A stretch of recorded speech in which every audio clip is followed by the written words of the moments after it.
सच्चा धर्म क्या है? ऐसा कृत्य जो हमें इस लोक में अभ्युदय और परलोक में कल्याण प्रदान करे उसे धर्म कहा जाता है। तो आप थोड़े से ऐसे स्टेटमेंट दे देते हैं जो थोड़े कंट्रोवर्शियल हो जाते हैं। मैं विवादित बयान नहीं देता हूँ। समाज उसको विवादित के रूप में ग्रहण करना चाहता है तो ग्रहण कर लेता है। इस्कॉन आपके हिसाब से गलत है? ऐसी स्थिति में इस्कॉन का किसी शास्त्रीय संप्रदाय से सीधा पारंपरिक संबंध हम स्वीकार नहीं करते हैं। पर ये इस्कॉन टेम्पल तो हर जगह हो गए हैं, अभी इतना ज्यादा हो गया है एंड वो लोग बहुत ज्यादा फॉलो करते हैं। लोग किसी भी चीज को फॉलो कर सकते हैं। समाज जो हिंदुओं का है वह परिश्रमी नहीं। तो जैसे धीरेन्द्र शास्त्री जी जो हैं वो तो कहते हैं पूरा समर्थन कर रहे हैं कि हिंदू राष्ट्र बनाना है, मुस्लिमों के तो वो पूरे अगेंस्ट हैं। तेल लगा लो डाबर का, नाम मिटा दो। नहीं, पूरे अगेंस्ट नहीं है। तो आपके हिसाब से गौ हत्या जो हो रही है अपने भारत में, इसका जिम्मेवार कौन है? धीरेन्द्र शास्त्री जी ने ये पदयात्रा निकाली, तो क्या अब हम सारा उनको कहें कि ये गौ हत्या आप रुकवाइए, करवाइए? धर्मगुरु बनने का नाटक करते हो या आप दावा करते हो तो सरकार को स्पष्ट संदेश देने में क्या समस्या है कि तुम ये काम करो और नहीं करोगे तो हम अपने अनुयायियों के साथ तुम्हारे विरोध में जा रहे हैं। तो जैसे धर्मगुरु ही आपस में लड़ रहे हैं तो फिर वो समाज को क्या संदेश देंगे? जैसे रामभद्राचार्य हैं, उन्होंने प्रेमानंद जी को बोल दिया, शंकराचार्य जी हैं वो रामभद्राचार्य जी के लिए बोल रहे हैं। तीनों के ही अनुयायी अपने गुरु के विरुद्ध कुछ नहीं सुनना चाहते। जैसे आपने धीरेन्द्र शास्त्री जी जो आपने कहा कि हनुमान लेकर, जो मैं समझ गई, तो क्या वो हनुमान जी की उनके पास कोई सिद्धि नहीं है आपके हिसाब से? मार्केट में जाकर ये कहूँ कि मैंने भूत पाल रखा है तो कौन मुझ पर श्रद्धा रखेगा? वो तो दूर भागना चाहेंगे। लेकिन अगर मैं नाम रख दूं कि हनुमान जी को हमने पाल रखा है। जय माता दी। आज के जो हमारे गेस्ट हैं बहुत अलग, बहुत खास हैं, क्योंकि आपको उनकी इंट्रोडक्शन सुनकर ही बहुत सस्पेंस बनने वाला है। ये जो हमारे धर्मगुरु हैं, ये एक पहले हमारे ऐसे धर्मगुरु हैं जिनके सिर पर 11 लाख का इनाम रखा गया है। मतलब जो भी इनका सिर काट कर लाएगा उसे 11 लाख दिए जाएंगे। जी हाँ, मैं बात कर रही हूँ स्वामी निग्रह आचार्य जी की। इन्होंने ऐसी क्या कंट्रोवर्सीज की हैं, क्या बातें कही हैं और उन बातों में कितना सच है, कितना झूठ है, वो इस पॉडकास्ट में सब जानने को मिलेगा। क्यों इन पर 11 लाख का इनाम है वो भी आपको इस पॉडकास्ट में जानने को मिलेगा। तो स्टार्ट करते हैं ये पॉडकास्ट। Stay tune. जय माता दी।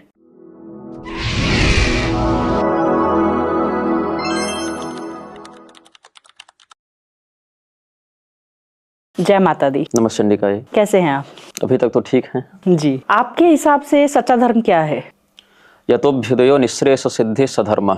ऐसा कृत्य जो हमें इस लोक में अभ्युदय और परलोक में कल्याण प्रदान करे उसे धर्म कहा जाता है। एक दूसरी परिभाषा के अनुसार देखें तो आत्मनः प्रतिकूलानि परेशान न समाचरित। ऐसा कृत्य जो हमें अपने लिए बुरा लगे वह हम दूसरे के प्रति न करें, वह धर्म है। इन दो परिभाषाओं से धर्म को व्यावहारिक रूप से सरलता से समझा जा सकता है। तो जैसे आप अभी बता रहे थे कि आपको थोड़ा सा, जैसे मैं आपकी रील्स देखती हूँ तो आप थोड़े से ऐसे स्टेटमेंट दे देते हैं जो थोड़े कंट्रोवर्शियल हो जाते हैं। मैं विवादित बयान नहीं देता हूँ, मैं तथ्य बोलने का प्रयास करता हूँ। समाज उसको विवादित के रूप में ग्रहण करना चाहता है तो ग्रहण कर लेता है। मैं वही बोलता हूँ जो मैंने समाज में रहते हुए अनुभव किया। अब उस अनुभव को अगर कोई असहमति के कारण विवाद के रूप में प्रस्तुत करना चाहता है तो ये उसकी स्वतंत्रता है। मैं हमेशा वही बोलना चाहता हूँ जो हमने समाज में निस्वार्थ और निष्पक्ष रूप में अनुभव किया है। तो जैसे आपने पुंडरीक गोस्वामी जी पे भी आपने स्टेटमेंट पास की, उसके बारे में बताएंगे आप थोड़ा सा? पुंडरीक गोस्वामी या उन जैसे लोग जो इस्कॉन इत्यादि संस्थाओं से जुड़े हुए हैं, जो प्रधानता से भारतीयता को एक बाहरी आवरण के रूप में रखते हैं किंतु बहुत हद तक विदेशी मानसिकता या विदेशी शिक्षा से प्रभावित हैं। हमें ऐसा लगता है कि धर्म की पारंपरिक शास्त्रीय मर्यादा के अनुसार जीवन व्यतीत करना या उनका उपदेश करना उनके योग्यता के बाहर का विषय है। इस्कॉन आपके हिसाब से गलत है?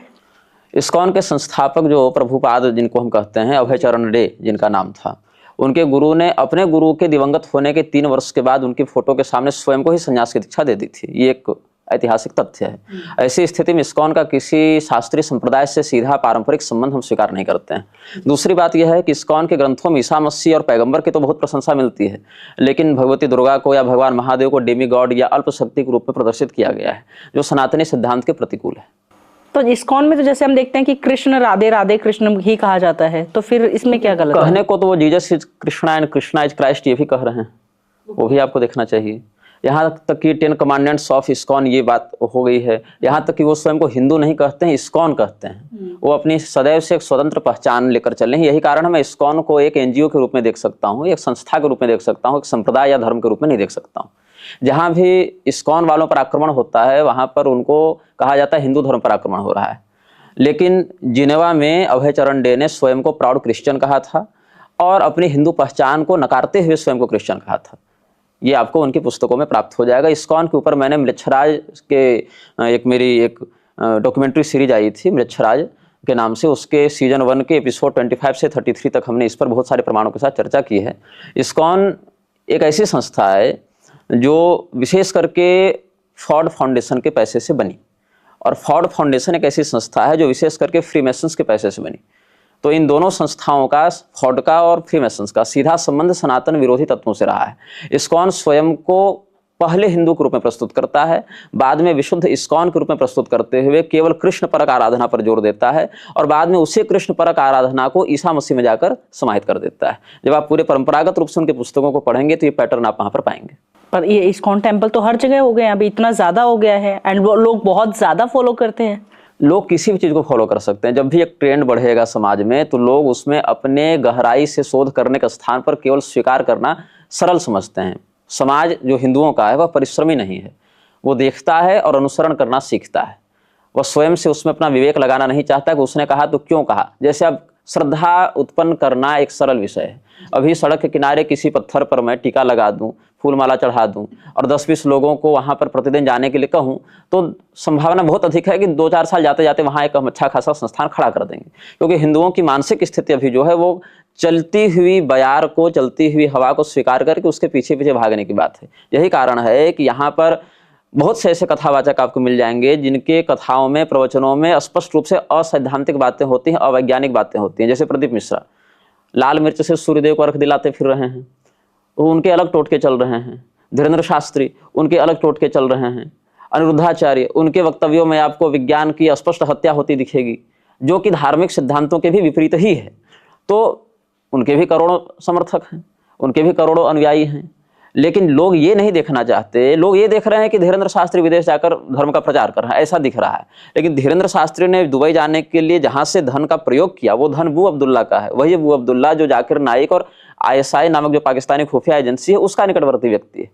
जनता वहां तक पहुंचना नहीं चाहती है। तो आपके पास कोई प्रूफ है कि वो है? जिस अबू अब्दुल्ला ने स्पॉन्सर किया, शेख अबू अब्दुल्ला ने स्पॉन्सर किया धीरेन्द्र शास्त्री को दुबई में, उसी अबू अब्दुल्ला की आप सोशल मीडिया प्रोफाइल्स देखें। नूपुर शर्मा प्रकरण में उसने भारत सरकार को कितनी फटकार लगाई थी। जाकिर नाइक को ओपनली इनवाइट करके जाकिर नाइक से सेमिनार कराता है, और ISI के या पाक अधिकृत कश्मीर के प्रधानमंत्री के साथ उसका ओपन पब्लिक रिलेशंस है। इसके लिए बहुत अधिक आपको इंटेलिजेंस में घुसना आवश्यक नहीं है। केवल इनके आप सोशल मीडिया प्रोफाइल्स को भी जो ऑफिशियल हैं वहां इनके बयानों को देखते रहें तो इनके लिंक आपको समझ में आएंगे। यही कारण है कि आज भी धीरेन्द्र शास्त्री जब पदयात्रा करते हैं धर्म के नाम पर, तो वहां पर वही धर्मगुरु जाते हैं जो किसी पार्टी पॉलिटिक्स के बहुत निकटवर्ती रहे हों, किसी संस्था के बहुत निकटवर्ती रहे हों, या जो एक प्रकार से सिंडिकेट को चला रहे हैं, जैसे संजय दत्त, जैसे एकता कपूर, जैसे शिल्पा शेट्टी, जिन्होंने समाज में आतंकवाद को समर्थित किया, जिन्होंने वेश्यावृत्ति को समर्थन दिया, जिन्होंने अपसिद्धांतों को समर्थन दिया। ऐसे लोग मंच पर धर्म का उपदेश करते दिख जाएंगे। लेकिन शंकराचार्यों में से कोई या ढंग के जो वर्णाश्रम समर्थक रामानुजाचार्य इत्यादि हैं जो किसी पार्टी से स्पष्टता प्रभावित नहीं हैं, वो उनके मंच पर नहीं दिखेंगे।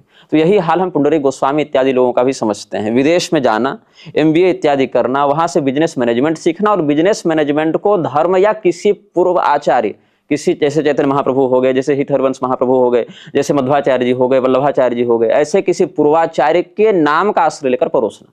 जबकि जिन पूर्वाचार्यों के नाम पर ये अपने संस्थाओं को चला रहे हैं वही पूर्वाचार्य कई बार वर्णाश्रम के समर्थन में जो सिद्धांत कहते हैं उनका अभाव इनके जीवन में देखने को मिलता है। आपकी भी लाइफ में प्रॉब्लम्स चल रही हैं, आप भी कहीं ना कहीं भूत प्रेत बाधा से तकलीफ में हैं, पितर दोष है, या आपको समझ नहीं आ रहे हैं कि लाइफ के आप उस फेज में हैं जहां आपको क्लैरिटी नहीं मिल रही है, बिजनेस करें या जॉब करें, लव मैरिज या अरेंज मैरिज, आगे फ्यूचर क्या है, मोक्ष की राह पर चल भी रहे हैं कि नहीं, आपको अपने इष्ट देव के बारे में पता भी है, लाइफ का पर्पस क्या है, करने क्या आए हैं। इस धरती पर कभी भी कोई भी ऐसे ही जन्म नहीं लेता है, हर एक आत्मा का एक लक्ष्य होता है, कुछ करने वो आई है। इन सब की क्लैरिटी कहाँ मिलेगी? इन सब की क्लैरिटी आपको आकाशिक रीडिंग में मिल जाएगी, जहां आपके ही मास्टर्स, जहां आपके ही पूर्वज, जहां आपका ही इष्ट देव ये बताएगा कि आपको क्या करना चाहिए, इस पूरी लाइफ में आपका क्या पर्पस है, और पास्ट लाइफ में आप क्या करके आए थे। कोई कर्म पेंडिंग तो नहीं था जो आपको पूरा करना चाहिए? क्या आपके पूर्वज जो इस धरती पर नहीं है कुछ कहना तो नहीं चाहते हैं? इन सारे सवालों के जवाब जवाब सिर्फ और सिर्फ आपको आकाशिक रीडिंग के सेशन में मिल जाएंगे। अगर आप भी अपनी रीडिंग करवाना चाहते हैं, आप भी क्लैरिटी चाहते हैं लाइफ को लेकर, तो नीचे दिए गए नंबर पर आप कॉन्टैक्ट कर सकते हैं, बुक कर सकते हैं अपना स्लॉट। तो अपने बारे में जानिए, क्लैरिटी लीजिए लाइफ में कि करना क्या है, सॉल्यूशंस पाइए अपने इष्ट देव से, अपने पूर्वजों से। जय माता दी। तो जैसे धीरेन्द्र शास्त्री जी जो हैं वो तो कहते हैं, पूरा समर्थन कर रहे हैं कि हिंदू राष्ट्र बनाना है, मुस्लिमों के तो वो पूरे अगेंस्ट हैं। नहीं, पूरे अगेंस्ट नहीं है। आप रजत शर्मा का इंटरव्यू देखिए आपकी अदालत में, उन्होंने स्पष्ट कहा है 500 मुसलमान परिवार हमारे मित्र हैं, हमारे साथ चाय भी पीते हैं, तो अगेंस्ट कैसे हुए? मुसलमानों के पैसे से आप दुबई जा रहे हैं, मुसलमानों के लिए हम मस्जिद बनाएंगे, इस प्रकार से उन्होंने एक बार घोषणा की थी, बहुत कम समय के लिए की थी, बाद में वो विवाद के कारण उनको वो बयान वापस लेना पड़ा था, डिलीट किया गया था। हाजी अली वाले मुद्दे पर वो कह ही चुके हैं कि हम सबका सम्मान करते हैं। तो उनका जो हिंदू राष्ट्र है वो केवल एक मोनोपोली है, उसमें हिंदू राष्ट्र में सनातन धर्म के शास्त्रीय सिद्धांतों का अभाव है। धीरेन्द्र शास्त्री ने स्वयं कहा था, जब उन्होंने मेरे विरुद्ध नागपुर में वक्तव्य दिया था अपने मंच से, तो धीरेन्द्र शास्त्री ने मुझे चुनौती देते हुए यह कहा था कि उन्होंने वेद नहीं पढ़े, पुराण नहीं पढ़े, शास्त्र नहीं पढ़े। तो जिस व्यक्ति ने पुराण वेद शास्त्रों का अध्ययन ही नहीं किया, आप श्रीमद् भागवत कथा करने बैठते हैं, आपको श्रीमद् भागवत के प्रथम श्लोक का अक्षर उच्चारण भी ज्ञात नहीं है, शब्द का जो उच्चारण है वह ज्ञात नहीं है, अर्थ दूर रहने दीजिए, जो अक्षर लिखे हुए हैं उनको कैसे पढ़ना है उसका बोध नहीं है। तो आप एक पूरे के पूरे धर्म के आधार पर किसी राष्ट्र की परिकल्पना कर लेंगे, इतनी प्रौढ़ आपकी बुद्धि, ये तो हम नहीं समझ देख रहे हैं। ये समझ आपके अंदर कैसे आ गई? 10 साल पहले तक, जब तक कांग्रेस या बीजेपी के विधायकों ने आपके कार्यक्रम कराना प्रारंभ नहीं किए थे, 10 साल पहले तक तो ऐसे ही आप टेंट इत्यादि गांव में लगाकर और इस प्रकार से कुछ रील इत्यादि बनाकर अपना प्रचार करने का प्रयास करते थे। 10 साल जाते जाते आपकी स्थिति ऐसी हो गई कि आप पूरे राष्ट्र को मोबिलाइज करने का प्रयास करें, वो भी धर्म के नाम पर, लेकिन स्वयं स्वीकार करते हैं कि धर्म के शास्त्रों का उन्होंने विधिवत अध्ययन नहीं किया है। तो जो व्यक्ति धर्म के शास्त्रों का अध्ययन ही नहीं कर सकता या उस पर उच्चारण पूर्वक व्याख्यान नहीं कर सकता, वह व्यक्ति केवल अपने पॉलिटिकल कॉन्टेक्स्ट के आधार पर हिंदू राष्ट्र कैसे बना सकता है? अच्छा, हिंदू राष्ट्र बनाने के लिए आप निकल भी गए, भाजपा के नेताओं से बड़े अच्छे संबंध हैं धीरेन्द्र शास्त्री के, ये सब जानते हैं, संघ के साथ अच्छे संबंध है, सब जानते हैं। उन्हीं के मध्य प्रदेश में कल नगर निगम से स्लॉटर हाउस से गोमांस की बरामदगी हुई है, बागेश्वर धाम की गाड़ी से लड़कियों की बरामदगी होती है, उनका खुद का सगा, वो तो फंसाने की कोशिश की गई थी, उनका सगा भाई खुद ऐसी गतिविधियों में लिप्त पाया गया है, उन्हीं के आश्रम के। आप बागेश्वर धाम कभी गए हैं?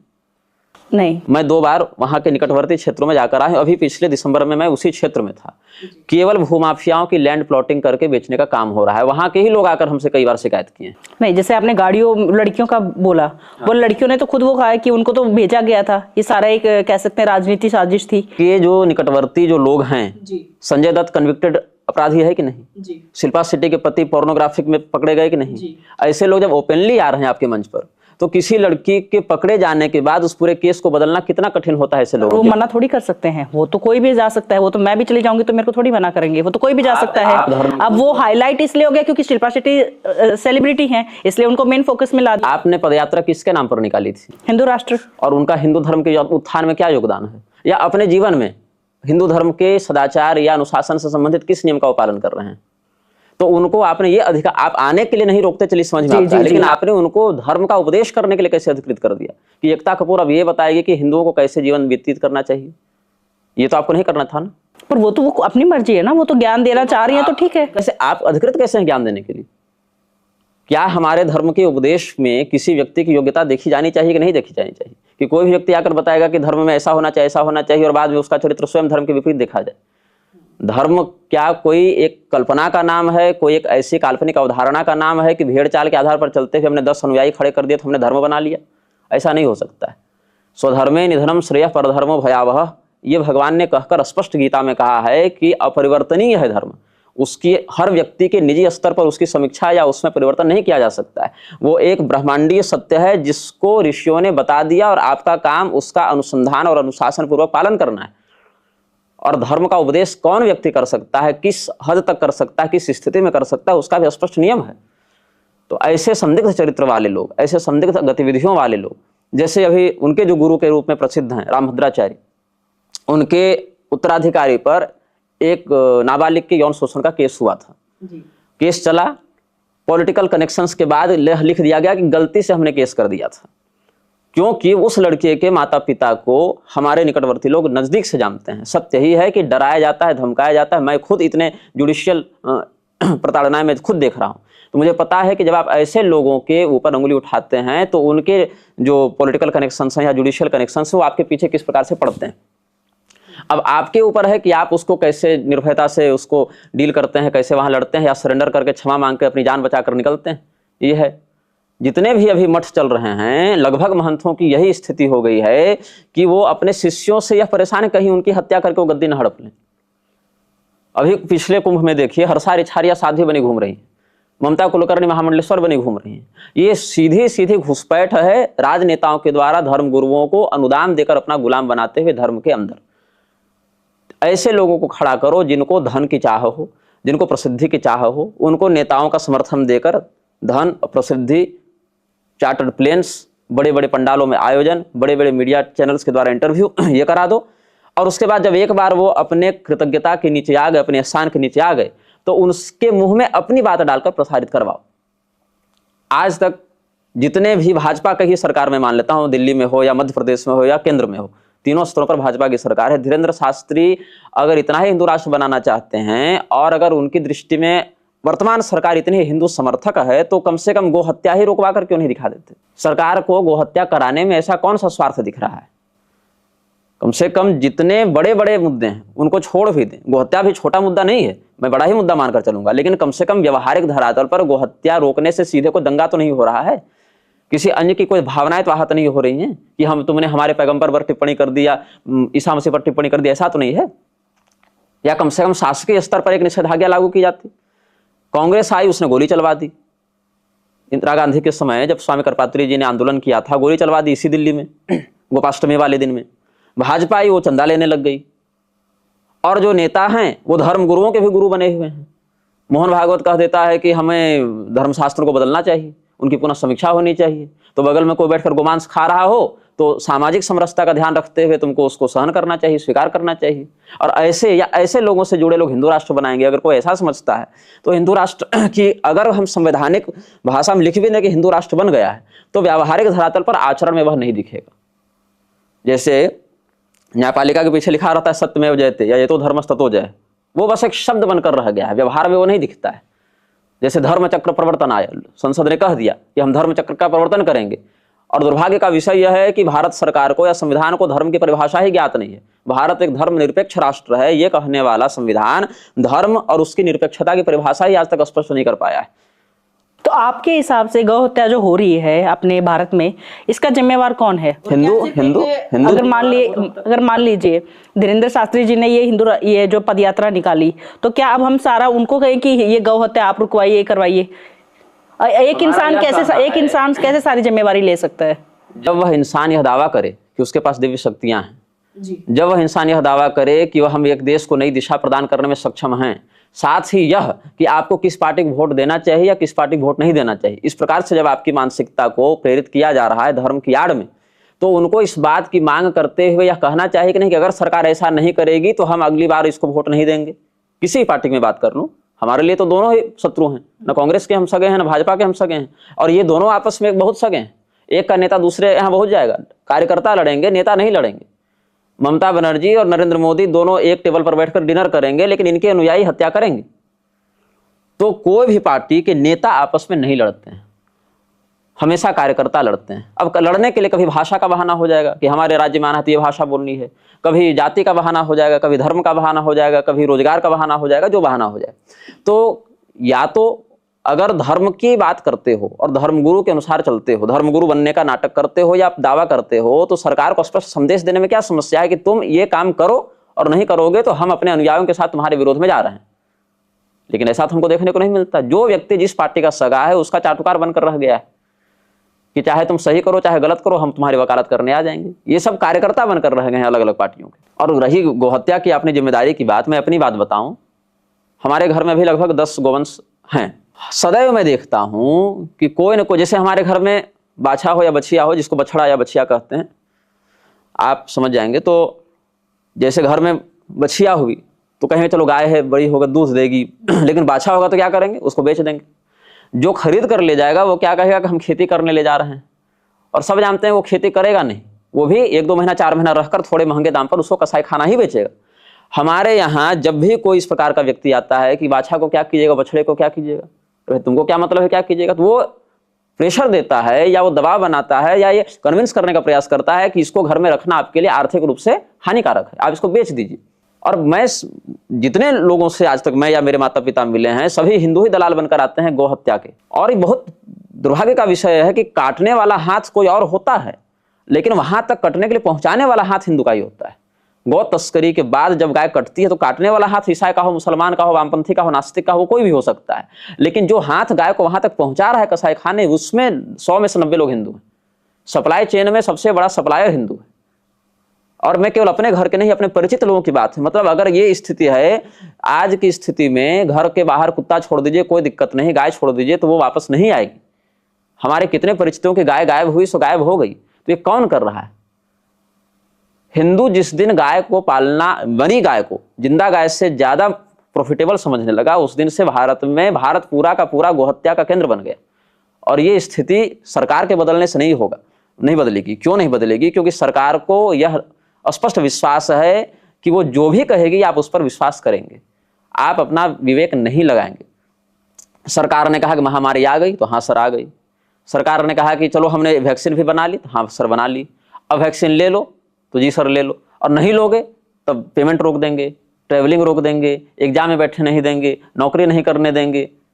अच्छा लेना पड़ेगा। तो इन्फेक्शन बढ़े नहीं, इसलिए रोकने की जरूरत है ना वो। हाँ जी, ये तो उन्होंने बताया। तो क्या दवाई से असर नहीं हुआ था? कोविड वैक्सीन से असर नहीं हुआ था? कोविड वैक्सीन से अगर इतना ही बड़ा लाभ हुआ तो कोविड वैक्सीन के नाम पर कि हाँ हमने इतने लोगों की जान बचाई, एक आप सरकार का दिखा दीजिए जिन्होंने चुनाव इस मुद्दे पर लड़ा होगा, हमने पूरे देश की जान बचाई इसलिए हमारी सरकार बननी चाहिए। राज्य स्तर का दिखा दीजिए, निगम स्तर का दिखा दीजिए, केंद्र छोड़िए, पार्षद का चुनाव भी दिखा दीजिए जो इतने बड़ी उपलब्धि पर लड़ा गया हो कि हमने देश की जान बचाई है, तुमको हमने मरने से बचाया है और तुम नहीं वैक्सीन ले रहे थे अपनी मूर्खता में, हमने तुमको पकड़ कर वैक्सीन दी, तब आज तुम जिंदा बचे हो। आज दिखाइए, एक भी नहीं मुद्दा लड़ा गया। यहां तक कि जिन कंपनियों ने वैक्सीन बनाए उन्होंने कोर्ट में स्वीकार किया कि हाँ उनके वैक्सीन के दुष्परिणाम हैं। और अंत में अगर सरकार ने इतना ही अच्छा काम किया तो सरकार ने कोर्ट में ये क्यों कहा कि हमने वैक्सीन लगवाया नहीं, लोगों ने अपनी इच्छा से लगवाया, लोग स्वेच्छा से लगवा रहे हैं।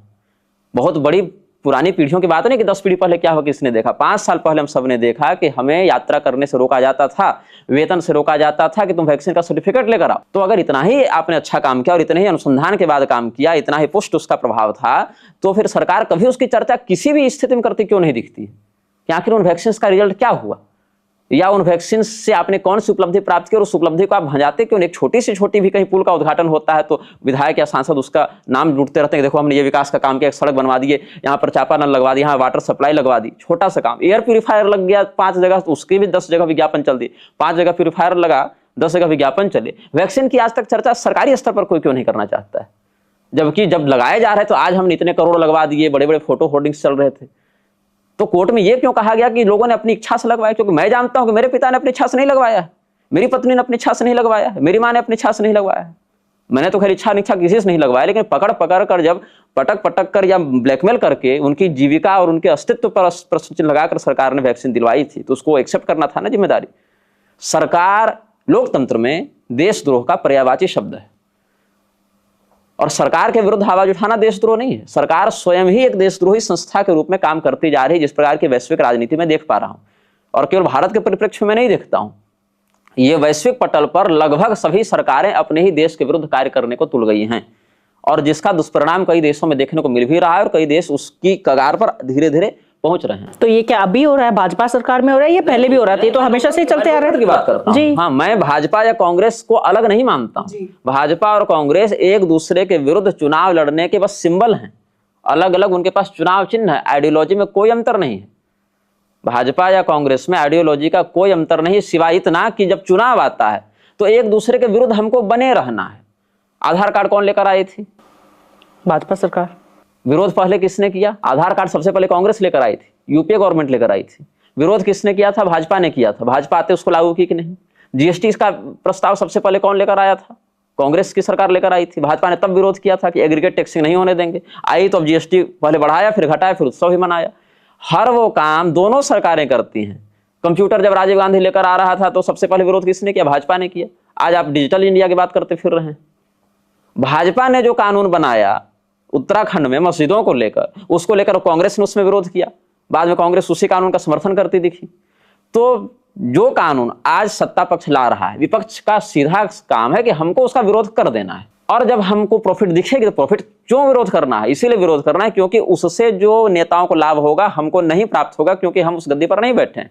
जैसे हम उस गद्दी पर बैठेंगे हम पुनः उसको लागू कर देंगे, और लेकिन अपनी ब्रांडिंग के तहत करेंगे। तो आपको क्या लग रहा है कि अगर कांग्रेस सरकार आगे आएगी तो वो कहेगी कि जो सर्जिकल स्ट्राइक हुई या जो अयोध्या में जो राम मंदिर बना है ये सही बना है? आज कांग्रेस विरोध कर रही है राम मंदिर का। जी, वो तो मना कर रहे हैं, वो तो अगेंस्ट है। इवन वो तो कह भी रहे हैं कि अगर वापस कांग्रेसी सरकार आएगी तो बाबरी मस्जिद बनेगी यहाँ पे। वापस कांग्रेस सरकार आएगी तो आप बाबरी मस्जिद बनाएंगे? ये तो आ रहे हैं तो बीजेपी ने जो राम मंदिर बनाया उसमें कांग्रेस ने क्या विरोध किया? कांग्रेस और बीजेपी ने तो राम मंदिर के लिए कोई लड़ाई नहीं लड़ी। अगर बीजेपी ने राम मंदिर के लिए लड़ाई लड़ी है तो उसका किस वकील ने क्या प्रमाण प्रस्तुत किए थे कोर्ट में, ये बता दीजिए। संघ ने, चलिए बीजेपी तो एक पॉलिटिकल पार्टी, वो अपने आप को धर्मनिरपेक्ष दिखाएगी। विश्व हिंदू परिषद ने या राष्ट्रीय स्वयंसेवक संघ ने कितने वकील खड़े किए थे राम मंदिर के समर्थन में, कितने प्रमाण दिए थे? भाजपा ने जो राम मंदिर बनाया उस राम मंदिर को आधे अधूरे मुहूर्त में आधे अधूरे निर्माण के साथ क्यों प्रतिष्ठित कराया गया? और जो प्रतिष्ठा कराई भी गई उसमें सनातनी धर्मगुरुओं के बगल में अन्य मजहबों के लोगों को क्यों बैठाया गया? वहां तो हमने देखा था कि एक तरफ जगत गुरु रामानुजाचार्य हैं, दूसरी तरफ कोई मुल्ला बैठे हुए हैं, कोई मौलवी बैठे हुए हैं, तो कहीं कोई नास्तिक बैठे हुए हैं, तो कहीं मुरारी बापू बैठे हुए हैं, तो कहीं ये सब बैठे हुए हैं। जितने भी धर्म के मानक हैं, जितने भी धर्म के स्तंभ हैं, ऐसे शास्त्रों को न पढ़ना है, न पढ़ने देना है, न पढ़ने वाले पढ़ाने वालों की बात को समाज में प्रसारित होने देना है। धर्म रहेगा, उसकी परिभाषा, उसका आचरण हमारे अनुसार चलना चाहिए। अगर हमारे अनुसार नहीं चलेगी वो बात तो उसको बदल दो, उसको मिटा दो, उसको समाप्त कर दो। यही श्री रामचंद्र जी को, भगवान कृष्ण को कोड़े मारते हुए अंबेडकर के चित्र भी प्रसारित हो रहे हैं, सोशल मीडिया पर ओपन है। फूले की सच्ची रामायण आज भी बिक रही है, उस पर कोई प्रतिबंध भी नहीं है और उस पर कोई कार्रवाई भी नहीं है, लेकिन स्वयं को उन्हीं फूले का, उन्हीं अंबेडकर का वैचारिक अनुयायी बताने वाली जो सरकारें हैं, जो हर पार्टी में लागू हो जाता है, वो समय समय पर हिंदू हितैषी बनने का नारा बुलंद करती रहती है। ये देखने को मिल रहा है। और जैसे आपने स्वामी विवेकानंद जी को भी आपने कहा कि वो गौमांस खाते थे। गौमांस ये हमने नहीं कहा है, जिस व्यक्ति ने वर्ल्ड रिलीजन पार्लियामेंट की अध्यक्षता की थी उसने ऐसा लिखा है अपनी पुस्तक में। हम तो वहां नहीं गए थे शिकागो, हम तो जन्मे भी नहीं थे, हमारे पिताजी भी नहीं जन्मे थे। जिस व्यक्ति ने वहां पर आयोजन किया, जिसने संचालन किया, उसने ऐसा लिखा है अपने संस्मरण में, जिसका प्रमाण हम अपने वक्तव्यों में कई बार देते। तो वो भक्षण के समर्थक थे या वो खुद मांसाहार के तो समर्थक थे ही। समर्थक थे। और गौमांस के समर्थक थे कि नहीं थे तो ये तो हम देखने नहीं गए, लेकिन उन्होंने गौमांस की डिमांड की थी, ये उस व्यक्ति ने स्पष्ट अपनी जीवनी में या अपने संस्मरणों में लिखा है। ओके, तो आपने उसी स्टेटमेंट को क्लियर किया है। अब उन्होंने खाया कि नहीं खाया मुझे नहीं पता, लेकिन मांगा था ऐसा उस व्यक्ति ने लिखा है। लेकिन बाकी मांस वो खाते थे, ये उनके ही वक्तव्यों में स्पष्ट है। और आज भी रामकृष्ण मिशन उसका अनुसरण कर ही रहा है, उस आचार विचार का। और क्या लोग आपको अवतार मानते हैं? नहीं, मूर्ख हैं ऐसे लोग, मुझे अवतार मानेंगे? क्योंकि कमेंट्स में तो लिखा है। मूर्ख हैं, मैं डांट के परेशान हो गया ऐसे लोगों को। और यही धर्म गुरुओं को पागल करने में ऐसे अनुयायी प्रधान हैं। धर्म गुरुओं को गुरु रहने दो। हाँ ठीक है, गुरु ब्रह्मा, गुरु विष्णु, गुरु देव महेश्वर, ये सब बातें हैं, लेकिन वो एक भाव जगत की बातें हैं, एक सम्मान के लिए वो है कि हमारे जो इष्ट हैं वही हमारे गुरु हैं, इस श्रद्धा से हम उनको प्रणाम करते हैं। लेकिन ये तो अपने आप को ही भगवान मान बैठे कि जब हम ही ब्रह्मा हैं, हम ही विष्णु, हम ही महेश, तो उनकी पूजा क्यों करना है, हमारी ही पूजा करो। तो ये अनुचित है और ये एक प्रकार का विक्षेप है। मतलब जैसे मन विक्षिप्त हो जाता है, एक उन्माद जिसको कहते हैं, मैनिया, किसी व्यक्ति के प्रति बहुत अधिक आकर्षण हो जाने पर जब मन उसके विरुद्ध कुछ सुनना नहीं चाहता, कुछ देखना नहीं चाहता, तो ऐसा ही उन्माद इनके मन में हो जाता है, अनुयायियों के मन में हो जाता है। तो जैसे धर्मगुरु ही आपस में लड़ रहे हैं तो फिर वो समाज को क्या संदेश देंगे? जैसे रामभद्राचार्य हैं, उन्होंने प्रेमानंद जी को बोल दिया, प्रेमानंद महाराज जी के अगेंस्ट बोला कि उनको संस्कृत का एक श्लोक नहीं आता है, ये है वो है। तो जब धर्म शंकराचार्य जी हैं वो रामभद्राचार्य जी के लिए बोल रहे हैं, जब धर्मगुरु ही आपस में ऐसे लड़ रहे हैं तो आम जनता जो है वो क्या सीखेगी? देखिए, समाज लड़ाकू तो है, क्यों है? कलिश्च कलह प्रिय, शास्त्र का वचन है, कलयुग का सबसे प्रिय वस्तु कलयुग की सबसे क्या है? झगड़ा। कलिश्च कलह प्रिय, कलह कलयुग को बड़ा प्रिय है। अब कलह किसी भी मुद्दे पर किसी भी व्यक्ति या संस्था या कई बार अपने अंतर्द्वंद के अंतर भी हो जाता है कलह। अब दो बातों का अभाव समाज में है, एक है सहिष्णुता, दूसरा है निर्भयता। जो व्यक्ति सहिष्णु होता है, सहिष्णुता कैसी? सत्य सहिष्णुता। आपने अगर हमारे जीवन में कोई गलती देखी, आपने उस गलती को यथार्थ रूप में प्रस्तुत किया, तो हमें उसको स्वीकार करना चाहिए कि हाँ ये गलती हमारे अंदर है। और यदि उसको हमने स्वीकार कर लिया तो आधे लड़ाई तो ही समाप्त हो गई। दूसरी बात होती है निर्भयता। कि हमने गलती देख ली तो कम से कम बोलने का साहस हो, दोनों पक्ष से होना चाहिए। एक में निर्भयता हो, दूसरे में सहिष्णुता हो, दोनों पक्ष से म्यूचुअल होगा। एक अगर भयहीन हो जाए, मतलब भयभीत हो जाए, और दूसरा अगर असहिष्णु हो जाए तो यहाँ झगड़ा होगा। रामभद्राचार्य, प्रेमानंद और शंकराचार्य तीनों का आपने यहाँ पर स्मरण किया, इसलिए हम इनके आलोक में कहेंगे। तीनों के ही अनुयायी अपने गुरु के विरुद्ध कुछ नहीं सुनना चाहते। ये इनकी विशेषता है कि जो हमारे गुरु ने कह दिया वही परम समतत्व है, वही धर्म का चरम सिद्धांत, तो उसमें कुछ विचार विमर्श या खंडन मंडन की आवश्यकता या क्षमता किसी की है ही नहीं। लेकिन आपस में ये बैठकर चिंतन क्यों नहीं करते? जैसे बयान तो दे दिया, प्रेमानंद जी के पास ये चले जाएं, या ये प्रेमानंद जी को अपने यहाँ बुला लें, जिसकी भी जैसी सुविधा हो, या शंकराचार्य के यहाँ चले जाएं, या शंकराचार्य जी के यहाँ जाएं, जिसकी जैसी सुविधा हो। अब मान लीजिए कि हमको लोग कहते हैं कि तुम भी किसी के साथ बैठकर चर्चा कर सकते हो, तुम मीडिया में क्यों बोलते हो? मैंने मीडिया में केवल उन्हीं बातों पर कहा है, द्वितीय पक्ष बनते हुए, जिन पर पहले उन्होंने कुछ कहा हो। जैसे उदाहरण स्वरूप उन्होंने राम जी के विषय में कोई बात पहले कही तो हमने उसका खंडन किया। हमने फर्स्ट पार्टी बनकर कुछ नहीं कहा है कभी। जब तक सामने वाले ने धर्मशास्त्र की मर्यादा के स्पष्ट विरुद्ध जाते हुए, चाहे अपने अहंकार में, चाहे अपनी अनभिज्ञता में, चाहे अपने प्रमाद में, धर्मशास्त्रों की परंपरा के स्पष्ट विरुद्ध जाते हुए जब तक कोई बयान पहले न दिया, वो भी सार्वजनिक रूप से, तब तक हमने कुछ नहीं कहा है। फिर भी जिन व्यक्तियों का निजी परिचय हमसे है, जिनका फोन नंबर हमारे पास है, या जिनके प्रभारियों से हम अवगत हैं, तो हम प्रयास अवश्य करते हैं कि उनको एक बार व्यक्तिगत संदेश भेजकर व्यक्तिगत स्तर पर बात बना ली जाए, संभाल ली जाए, या अपने उस वचन का शोधन वो स्वयं पब्लिकली कर दें। लेकिन लोग क्या चाहते हैं कि वो अपने मन से चाहे जो कहते हैं। जैसे अभी रामभद्राचार्य ने क्या किया, आदि शंकराचार्य जी को केरल में ईसाई धर्मांतरण का दोषी बता दिया। हमको लगता है शुभंकर के पॉडकास्ट में उन्होंने ऐसा कहा था। अब 90% लोग ईसाई बन गए केरल में, ऐसा कह दिया, जबकि केरल में 90% ईसाई हैं ही नहीं। आप वहाँ की जनसांख्यिकी आंकड़ा देखेंगे तो हमको लगता है आधे आधे का आंकड़ा पड़ेगा, आधे हिंदू हैं, आधे शेष हैं। शेष में भी लगभग 25% ही ईसाई माने जाएंगे। वो भी आदि शंकराचार्य जी के ग्रंथ पढ़ के ईसाई नहीं बने हैं कि इन्होंने ऐसा लिख दिया चलो अब क्रिश्चियन बन जाते हैं, ऐसा नहीं है, लेकिन कह दिया उन्होंने। अब अगर हम उनसे व्यक्तिगत संवाद कर भी लें, उनको बता भी दें, तो क्या वो अपना बयान सुधारेंगे, बदलेंगे? नहीं बदलेंगे। क्या वो ये कहेंगे कि हाँ हमने पहले गलत वक्तव्य दिया था अब हम सुधार कर बोलते हैं? नहीं। तो मुझे सेकंड पार्टी बनकर बोलना पड़ता है, क्योंकि अब वहां पर मेरी जो कर्तव्य निष्ठा है वो हमें उत्प्रेरित करते कि हम बोलें। अब रही बात इन लोगों की, इन लोगों में एक बहुत बड़ी महत्वाकांक्षा यह है कि जितने नेता, अभिनेता, उद्योगपति वो हमारा अनुगमन करें, वो हमारे पीछे चलें। हमने अपने पिताजी के जीवन से वो जो बहुत महत्वपूर्ण प्रेरणा ग्रहण की है, जितने कम शिष्य रखोगे उतने निश्चिंत रहोगे, जितनी अधिक शिष्य परंपरा रखोगे उतने परेशान रहोगे। इन लोगों से आप दीक्षा लेने जाइए, 2 मिनट में आपको दीक्षा मिल जाएगी, मिलने में ज़्यादा दिक्कत नहीं। हाँ महाराज से दीक्षा लेनी है, 1-2 दिन के अंदर आपको मतलब मिल जाएगी बात। लेकिन कोई शास्त्रीय प्रश्न करने जाइए तो 1 आध महीना, 2 महीना, 3 महीना पड़े रहिए, फोन भी नहीं उठाएंगे, मैसेज का जवाब भी नहीं देंगे, बात भी नहीं करेंगे। क्यों? जब आप पूछने जाएंगे तो उनसे आपको कुछ चाहिए, लेकिन दीक्षा लेने जाएंगे तो आप दक्षिणा देकर आएंगे। इससे तो उनके मठ में डेवलपमेंट होगा, विकास होगा, उनके नए नए सिंहासन बढ़ेंगे। क्या कारण है कि आज एक गृहस्थ व्यक्ति, सामान्य व्यक्ति अपने बच्चे की फीस भरने के लिए भी 10 जगह से सोच रहा है कहाँ से पैसे की व्यवस्था करें। मौसम बदलने से पहले इनके सिंहासन का डिजाइन बदल जा रहा है। कैसे हो रहा है? उनका रेवेन्यू मॉडल कहाँ काम कर रहा है? तो जो धर्मगुरु हैं और पॉलिटिशियंस हैं, उन्होंने एक म्यूचुअल इकोनॉमिक सिंडिकेट बनाया हुआ है। हमारे पैसे को आप फाइट करें, आपके जो अनुयायी हैं वो हमें वोट देकर हमारी सत्ता को बनाए रखें। ये एक अलिखित किंतु सर्वमान्य कॉन्सेप्ट है, और सबने अपने एक देवता पकड़ रखे हैं और अपनी एक पार्टी पकड़ रखी है। किसी ने भगवती राधा का नाम ले रखा है, किसी ने हनुमान जी का नाम ले रखा है, किसी ने कृष्ण भगवान का, किसी ने शिव जी का। अब जैसे यहाँ करौली सरकार नाम से एक चल रहा है, पूर्ण गुरु संतोष भदौरिया वास्तविक नाम है, भू माफिया हैं, और उसके बाद वो बन गए पूर्ण गुरु।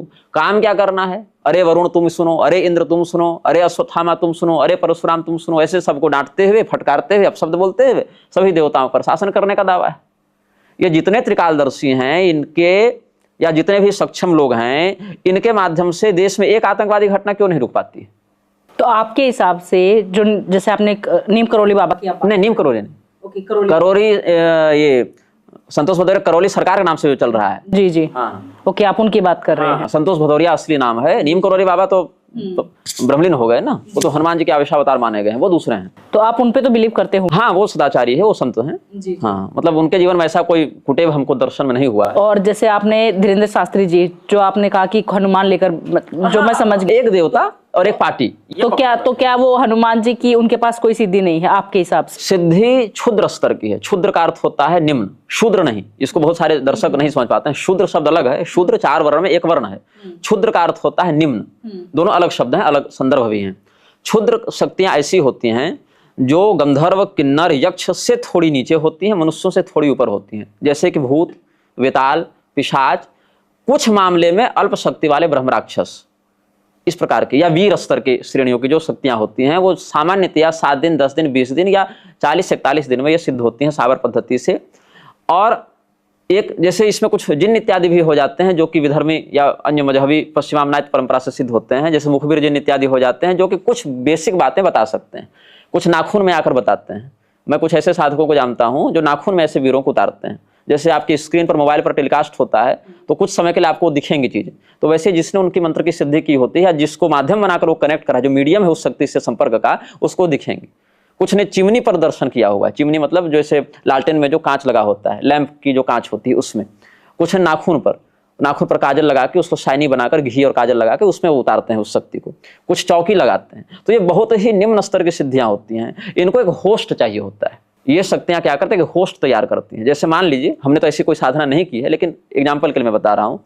अब कोई इतना दूर क्रॉप करके फिर मेरे विरुद्ध दुष्प्रचार प्रारंभ कर देंगे। तो मैंने किसी ऐसी शक्ति की साधना कर रखी है, तो उसने मुझे क्या किया, होस्ट बना लिया। अब वो चाहता है कि मैं उसको हमेशा कुछ न कुछ दूं, उसकी सेवा करूं, भोग दूं, उसके लिए जो भी हमने अनुबंध बनाया होगा। तो वो एक अनुबंध तैयार करेंगे आपसे, जिसमें वो आपसे रोज भोग मांगेंगे। अब आपने अगर मान लिए कि उसको कह दिया जिस दिन सिद्धि हुई कि चलो हम तुमको रोज 1 गुलाब का फूल देंगे या 1 गेहूं की रोटी देंगे, तो आप जब तक जीवित रहेंगे आपको देना पड़ेगा। अब मान लीजिए आप कहीं यात्रा में है या किसी ऐसी जगह पर है जहाँ गुलाब अवेलेबल नहीं है, तो उस दिन वो अनुबंध टूट जाएगा, फिर वो आपको पीड़ा देना प्रारंभ करेगा, वो जो प्रेत है या जो भी शक्ति को आपने जगाया हुआ है।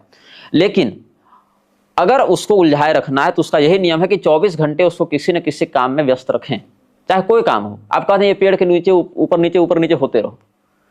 तो कुछ ऐसे लोग हैं जिनको मैं व्यक्तिगत रूप से जानता हूं और जो जीवित हैं, जिन्होंने ऐसी साधनाएं की हैं, लेकिन बुढ़ापा उनका बहुत बिगड़ता है, बहुत दुर्गति में वो मरते हैं, बहुत रोगग्रस्त स्थिति में मरते हैं। अगर उन्होंने सही समय पर ऐसी शक्तियों को विसर्जित नहीं किया, सही समय पर ऐसे शक्तियों को रिलीज नहीं किया, मुक्त नहीं किया, तो वो शक्तियां उन पर उम्र के साथ साथ हावी होती रहती है। मतलब ऐसे लोगों को मैंने मरते भी देखा है आंखों के सामने, कष्ट में भी देखा है आंखों के सामने।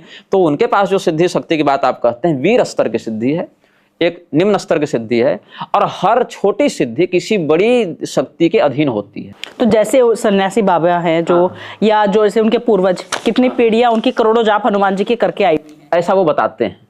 जब आप स्थानीय लोगों से बात करेंगे तो पता चलेगा कि 20, 25, 30 साल पहले वहां कुछ नहीं था ऐसा। तो कोई सन्यासी बाबा नहीं थे? सन्यासी बाबा नाम के एक थे, वो भी कौन थे, कैसे थे, उनकी मृत्यु कैसे हुई, उनकी मृत्यु के बाद उनके अंतिम संस्कार गंगा इत्यादि में अस्थि विसर्जन में क्या क्या समस्याएं, वो सब एक अलग कहानी बताएंगे जरा, क्योंकि अदरवाइज ये तो बहुत तगड़ा सस्पेंस हो जाएगा। आप वहाँ के स्थानीय लोगों से एक बार बात करें। चलिए, आप तो पत्रकार हैं, पॉडकास्ट करते हैं, आप मीडिया से जुड़े हुए हैं, तो आपके लिए समय निकाल कर वहाँ जाना ये थोड़ा सा हेक्टिक होगा, लेकिन आप लोगों को जाना चाहिए, वहाँ के स्थानीय लोगों से बात करनी चाहिए। करोड़ों जाप जैसी कोई बात नहीं है। ये एक प्रकार की ऐसी शक्ति है, सिद्धि जो ट्रांसफर होती है। जैसे मान लीजिए हमने सिद्ध कर लिया, हमको परेशान कर रही है वो सिद्धि। खलीलाबाद, गोरखपुर के बगल में खलीलाबाद है, वहाँ भी एक चौबे बाबा रहते हैं। तो चौबे बाबा के पास भी ऐसी एक सिद्धि है, उन्होंने किसी नरकपाल के माध्यम से वो सिद्धि की थी, अभी वो जीवित है। तो जो भी ऐसी सिद्धियां शक्तियां होती हैं, अब मान लीजिए कि अगर मैं मार्केट में जाकर ये कहूँ कि मैंने भूत पाल रखा है, तो कौन मुझ पर श्रद्धा रखेगा? वो तो दूर भागना चाहेंगे। लेकिन अगर मैं नाम रख दूं कि हनुमान जी को हमने पाल रखा है, मैं पाल शब्द इसलिए प्रयोग कर हनुमान जी के लिए क्योंकि हनुमान जी तो बता रहे हैं कि किसके कितने संबंध हैं, तो कौन चुनाव जीतेगा कि नहीं, तो किसकी नौकरी लगेगी कि नहीं, और राम राम छोड़ के हनुमान जी यही करने में लगे हैं। नहीं, वो हनुमान जी की सिद्धि बता रहे हैं। तो हनुमान जी ही ना बता रहे हैं कान में, चाहे जहां भी आकर। हनुमान जी की सिद्धि मतलब क्या? हनुमान जी ही ना वो सब इन्फॉर्मेशन कौन दे रहा है? आपके दिमाग में स्वतः इन्फॉर्मेशन नहीं, जैसे उनकी सिद्धि है ना, वो अगर देवी की है तो देवी खुद थोड़ी आ रही, देवी की सिद्धि है। तो सिद्धि क्या करती है, कैसे काम करती है? जैसे सिद्धि आपको हो गई तो उसके बाद उसको एग्जीक्यूट आप कैसे करेंगे? एग्जीक्यूट करने के लिए उस देवता के मंत्र को एक माला सुबह जप कर फिर उसके साथ संबंध जो है मानसिक स्थापित करना पड़ता है। फिर वो आपके मन में ऐसी प्रेरणा डालते हैं, या आपके हाथ पर उनका नियंत्रण हो जाएगा, फिर वो हाथ ऐसे ऐसे चलेगा। आप दुनिया को लगेगा हाथ आपका है, लेकिन वो चला कोई और रहा है। जैसे कोई छोटे बच्चे को पकड़कर लिखवाता हो कलम से शुरू में, वैसे वो हाथ चलाएगा। अलग अलग शक्तियों के अलग अलग तरीके होते हैं। या आपके कान में आकर शब्द बोलेगा, शब्द को आपको अपने स्तर पर लिखना होगा। तो जितने भी ये लोग हैं, जैसे अभी मध्य प्रदेश में एक बड़े प्रसिद्ध है पंडोखर सरकार, उनका भी इसी प्रकार का, ये बागेश्वर वालों से पुराने हैं। तो पंडोखर सरकार वालों ने, नाम तो मैं भूल रहा हूँ, पंडोखर सरकार के ही नाम से चलते हैं वो, उनके बहुत झगड़े चले धीरेन्द्र शास्त्री से। उन्होंने तो एक चुनौती भी दी थी कि आओ हमारे सामने सिद्ध करो, 11 लाख का चांदी का मुकुट लेकर जाओ, ऐसा कुछ था। मतलब हमको लग रहा है 1.5-2 साल पहले की बात है। बहुत बड़ा यज्ञ किया, 1-1.5 महीना यज्ञ चला, वहां हमको कथा के लिए बुलाया भी था उन्होंने, तो हमने मना कर दिया। धीरेन्द्र शास्त्री जी ने तो उनके अगेंस्ट कभी भी कुछ नहीं कहा। वो तो निजी व्यक्तित्व है ना, कोई किसी के व्यक्तित्व के विषय में बोले या चुप रहे तो उसकी निजी इच्छा और संबंधों पर निर्भर करता है। लेकिन पंडोखर सरकार इस क्षेत्र में ज्यादा पुराने हैं, वो इलेक्शन लड़ना चाहते थे, आज तक नहीं जीत पाए इलेक्शन। क्यों नहीं जीत पाए? क्या उनकी शक्ति ने उनको नहीं बताया कि तुम नहीं जीत पाओगे इलेक्शन, इसमें इन्वेस्ट मत करो? 70% ऐसी बातें जिसको आप अपने जीवन में रिलेट कर सकें, ऐसी बातें वो शक्ति बता सकती है।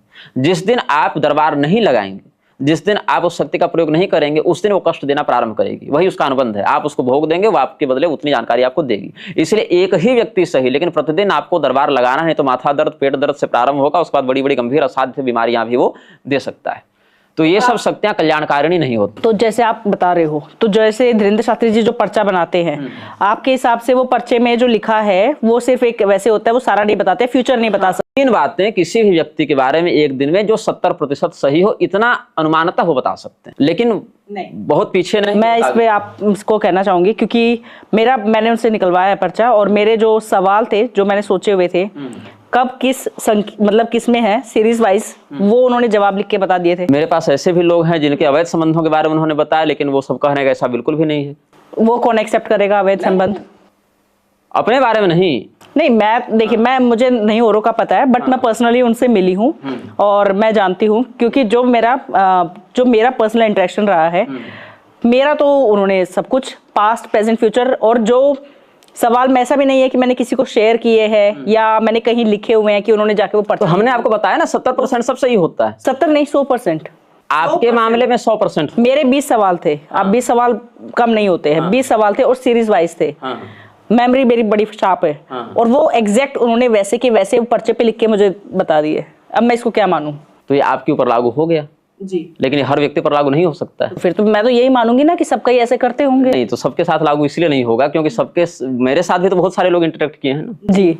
तो केवल अवैध संबंधों की बात नहीं है, बहुत सारे रोग की बात है, बहुत सारी नौकरियों की बात है, बहुत कुछ और भी अन्य बातें होती हैं। तो जिस प्रकार से आपको अनुभव हुआ वैसे उनको भी अनुभव हुआ, और जैसे आपने एक सिद्ध से या एक मांत्रिक से संपर्क किया, वैसे हमारे परिचय में तो बहुत से ऐसे लोग हैं। और धीरेन्द्र शास्त्री ने तो हमको भी चुनौती दी थी। जब नागपुर में उनकी कथा चल रही थी और मैं अहमदनगर में, अहिल्यानगर में मैं था, तो उन्होंने क्या कहा था कि किसके कितने संबंध में सब पर्ची निकाल दूंगा। तो उसके बाद उन्होंने किसी की पर्ची क्यों नहीं निकाली? या इतने जो घटनाएं घटित हो रही हैं देश में, जिसमें पहले से अगर सूचना मिले, उन्होंने क्या कहा था कि रक्षा मंत्रालय हमसे मिलकर कार्य करे तो हम उसमें सुरक्षा में करेंगे। या इसरो के वैज्ञानिकों को, ऐसे उन्होंने नासा कहा था, लेकिन हो सकता है टंग स्लिप हो जाए, तो उन्होंने जो कहा था कि इसरो के या नासा के वैज्ञानिकों को हम मदद करेंगे आगे वैज्ञानिक आविष्कारों में, उन्होंने भी नहीं किया। अगर उनकी बातों में जैसे आप दावा कर रही हैं, तो मैं आपसे एक अनुरोध यह करता हूं कि आप तो दिल्ली में ही हैं, सारी संस्थाओं का मुख्यालय यही मिल जाएगा आपको। इसरो और रक्षा मंत्रालय का आप कन्विंस करके उनके साथ एक टाइप करा दें, चलो इसी बहाने देश का कुछ भला हो जाए, सार्थक दिशा में देश बढ़ता दिखे। तो वो काम नहीं हो रहा है, जबकि उनके पॉलिटिकल कनेक्शन हमसे आपसे बेहतर हैं। वो जिस दिन चाहे प्रधानमंत्री से मिल सकते हैं, ऐसा मैं मान सकता हूँ, जिस दिन चाहे राष्ट्रपति से मिल सकते हैं, सीजीआई से मिल सकते हैं, वैज्ञानिकों से मिल सकते हैं। तो जिस बात से उन्होंने आपको कन्विंस कर लिया, तो जिनके हाथ में देश की सत्ता है वो कन्विंस क्यों नहीं हो रहे हैं उनसे? ऐसे ही लोगों को टिकट क्यों नहीं दी जा रही उन पार्टियों के द्वारा बैठकर, चलो आपको अगर पॉलिटिकली काम करना है तो उनको बैठाकर पूछा जाए। तो क्या ये नहीं लगेगा कि भाजपा सरकार गुरुओं के उस पर चल रही है? तो अच्छी बात है ना, अगर गुरुओं के चलने से देश का कल्याण हो रहा है, तो क्या संविधान में ये लिखा है कि हम गुरु का मार्गदर्शन नहीं लें? चलो आतंकवादी का नहीं ले सकते, लेकिन जिनकी छवि आतंकवादी नहीं, एक समाज सेवी धर्मगुरु के रूप में, उनसे मार्गदर्शन लेने में क्या जा रहा है? आप तो मंच साझा कर ही रहे हैं। पर दुनिया कैसे मानेगी? पूरी दुनिया कैसे मानेगी? वो तो ये कहेगी सुपरस्टिशन है, क्योंकि जैसे आप कह रहे हैं कि कोई सिद्धि साधना हनुमान जी की है ही नहीं, वो भी वैसे ही कहेंगे, वो तो सुपरस्टिशन कहेंगे कि ये तो भारत तो वहम में चल रहा है। तो फिर आप एक मंत्रालय बनाइए जो इस प्रकार का प्रामाणिकता सिद्ध करे कि ये सुपरस्टिशन नहीं है, ये जो है सो एक विज्ञान है या एक शक्ति है और हम इसमें विश्वगुरु हैं। एक मंत्रालय बनाने में सरकार को क्या जाता है? सरकार जो है अगर इसको विधेयक लाकर लागू करना चाहे तो जनता जिसको अंधविश्वास समझ रही है उसको पूर्ण विश्वास के साथ ग्रहण करेगी। आपके नेशनल कनेक्शंस हैं, आपके इंटरनेशनल कनेक्शंस हैं, आप क्यों इस प्रकार से एनआईए की जांच में सहयोग नहीं कर रहे हैं?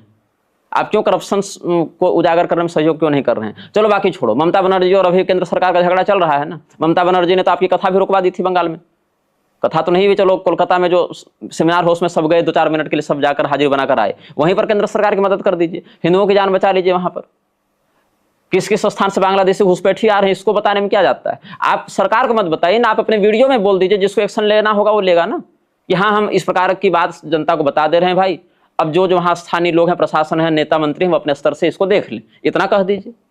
ये भी आप नहीं कर रहे हैं। निजी जीवन के विषय में जो हमने कहा 100 व्यक्ति आ रहे हैं, 70% बातें सही हैं।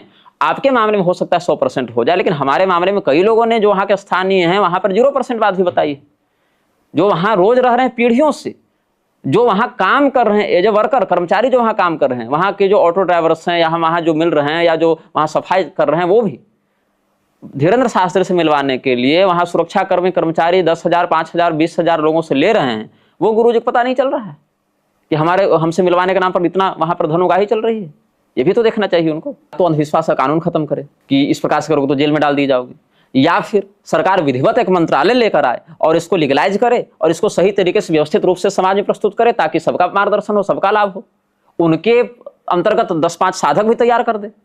चलो आप अकेला कितना करेंगे, तो आप 10 साधक अपने अंतर्गत शिष्य तैयार कीजिए, परंपरा तैयार कीजिए, एक आश्रम ही उसके लिए हो जो भारत को सर्वविध खतरों से बचा कर रखे, कि हाँ वहां से ये षड्यंत्र चल रहा है, यहाँ हमारे एजेंट्स मारे जा रहे हैं, यहाँ पर हमारे जासूस काम कर रहे हैं, उनकी भी जान बचे भाई।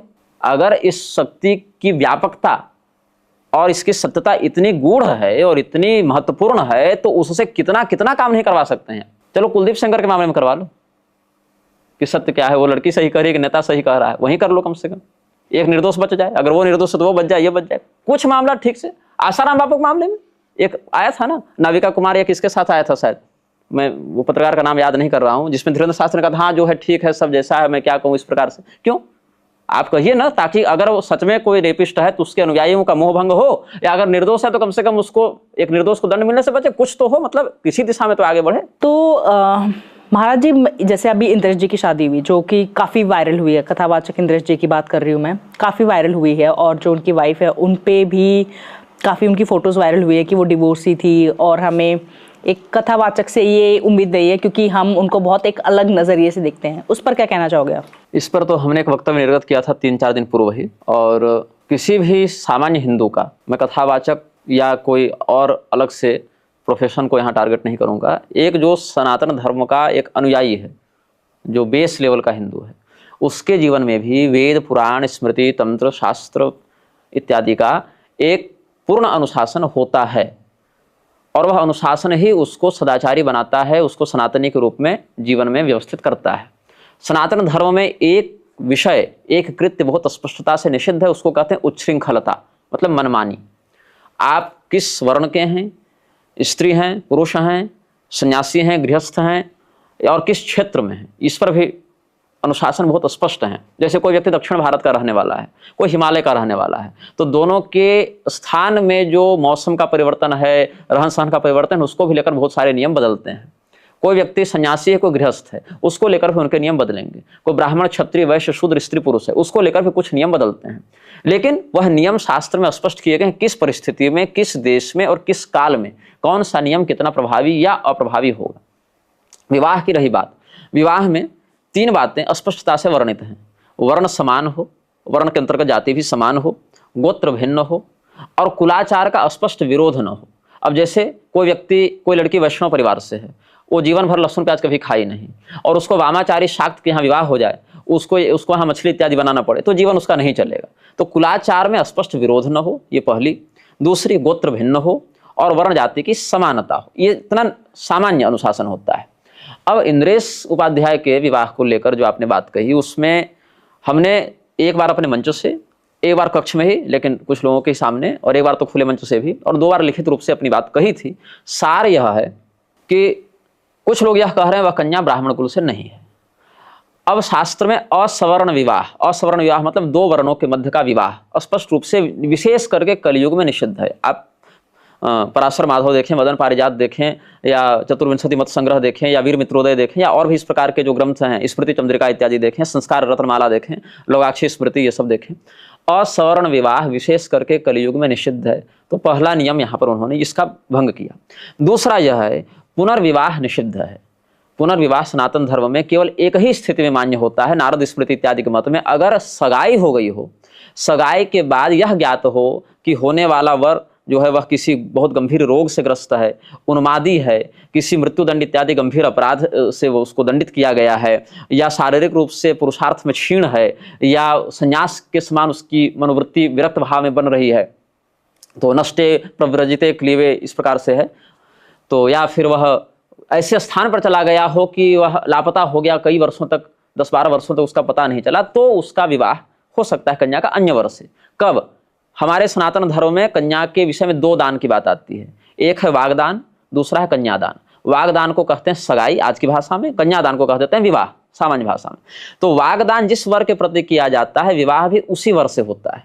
अगर उस वर में वागदान के बाद कुछ ऐसी गड़बड़ी बात सामने आई तो एक छूट मिलती है कि उसके स्थान पर उसके भाई से विवाह हो। इसमें भी क्रम है कि विकल्प आपके पास क्या क्या है। जैसे मान लीजिए कि देवदत्त नामक एक व्यक्ति से किसी का विवाह तय हुआ, कन्यादान से पहले ही सगाई और कन्यादान के बीच में पता चल गया देवदत्त में कुछ दोष है, तो पहला जो प्रत्याशी होगा विवाह का वो उसका भाई होगा, अगर भाई की उम्र और ये सब अनुकूल है। अब ये नहीं कि भाई हो गया 10 साल का और कन्या हो गई 20 साल का, ऐसा नहीं, मतलब उसके छोटे भाई से अगर सब अनुकूलता है तो विवाह होगा। अगर वह अनुकूलता नहीं बन रही है तो उसी गोत्र के, जिस गोत्र का वर था उसी गोत्र के अन्य व्यक्ति से होगा, ये दूसरा चरण होगा। अगर दोनों अनुपलब्ध हैं तो फिर वह स्वतंत्र है अपने अनुकूल वर की धर्मानुसार व्यवस्था करने के लिए। तो यहाँ पर ऐसी कोई बात नहीं है। कन्या जिस समुदाय से बताई जाती है उस समुदाय के ब्राह्मण होने के विषय में हमारे पास ठोस प्रमाण नहीं है।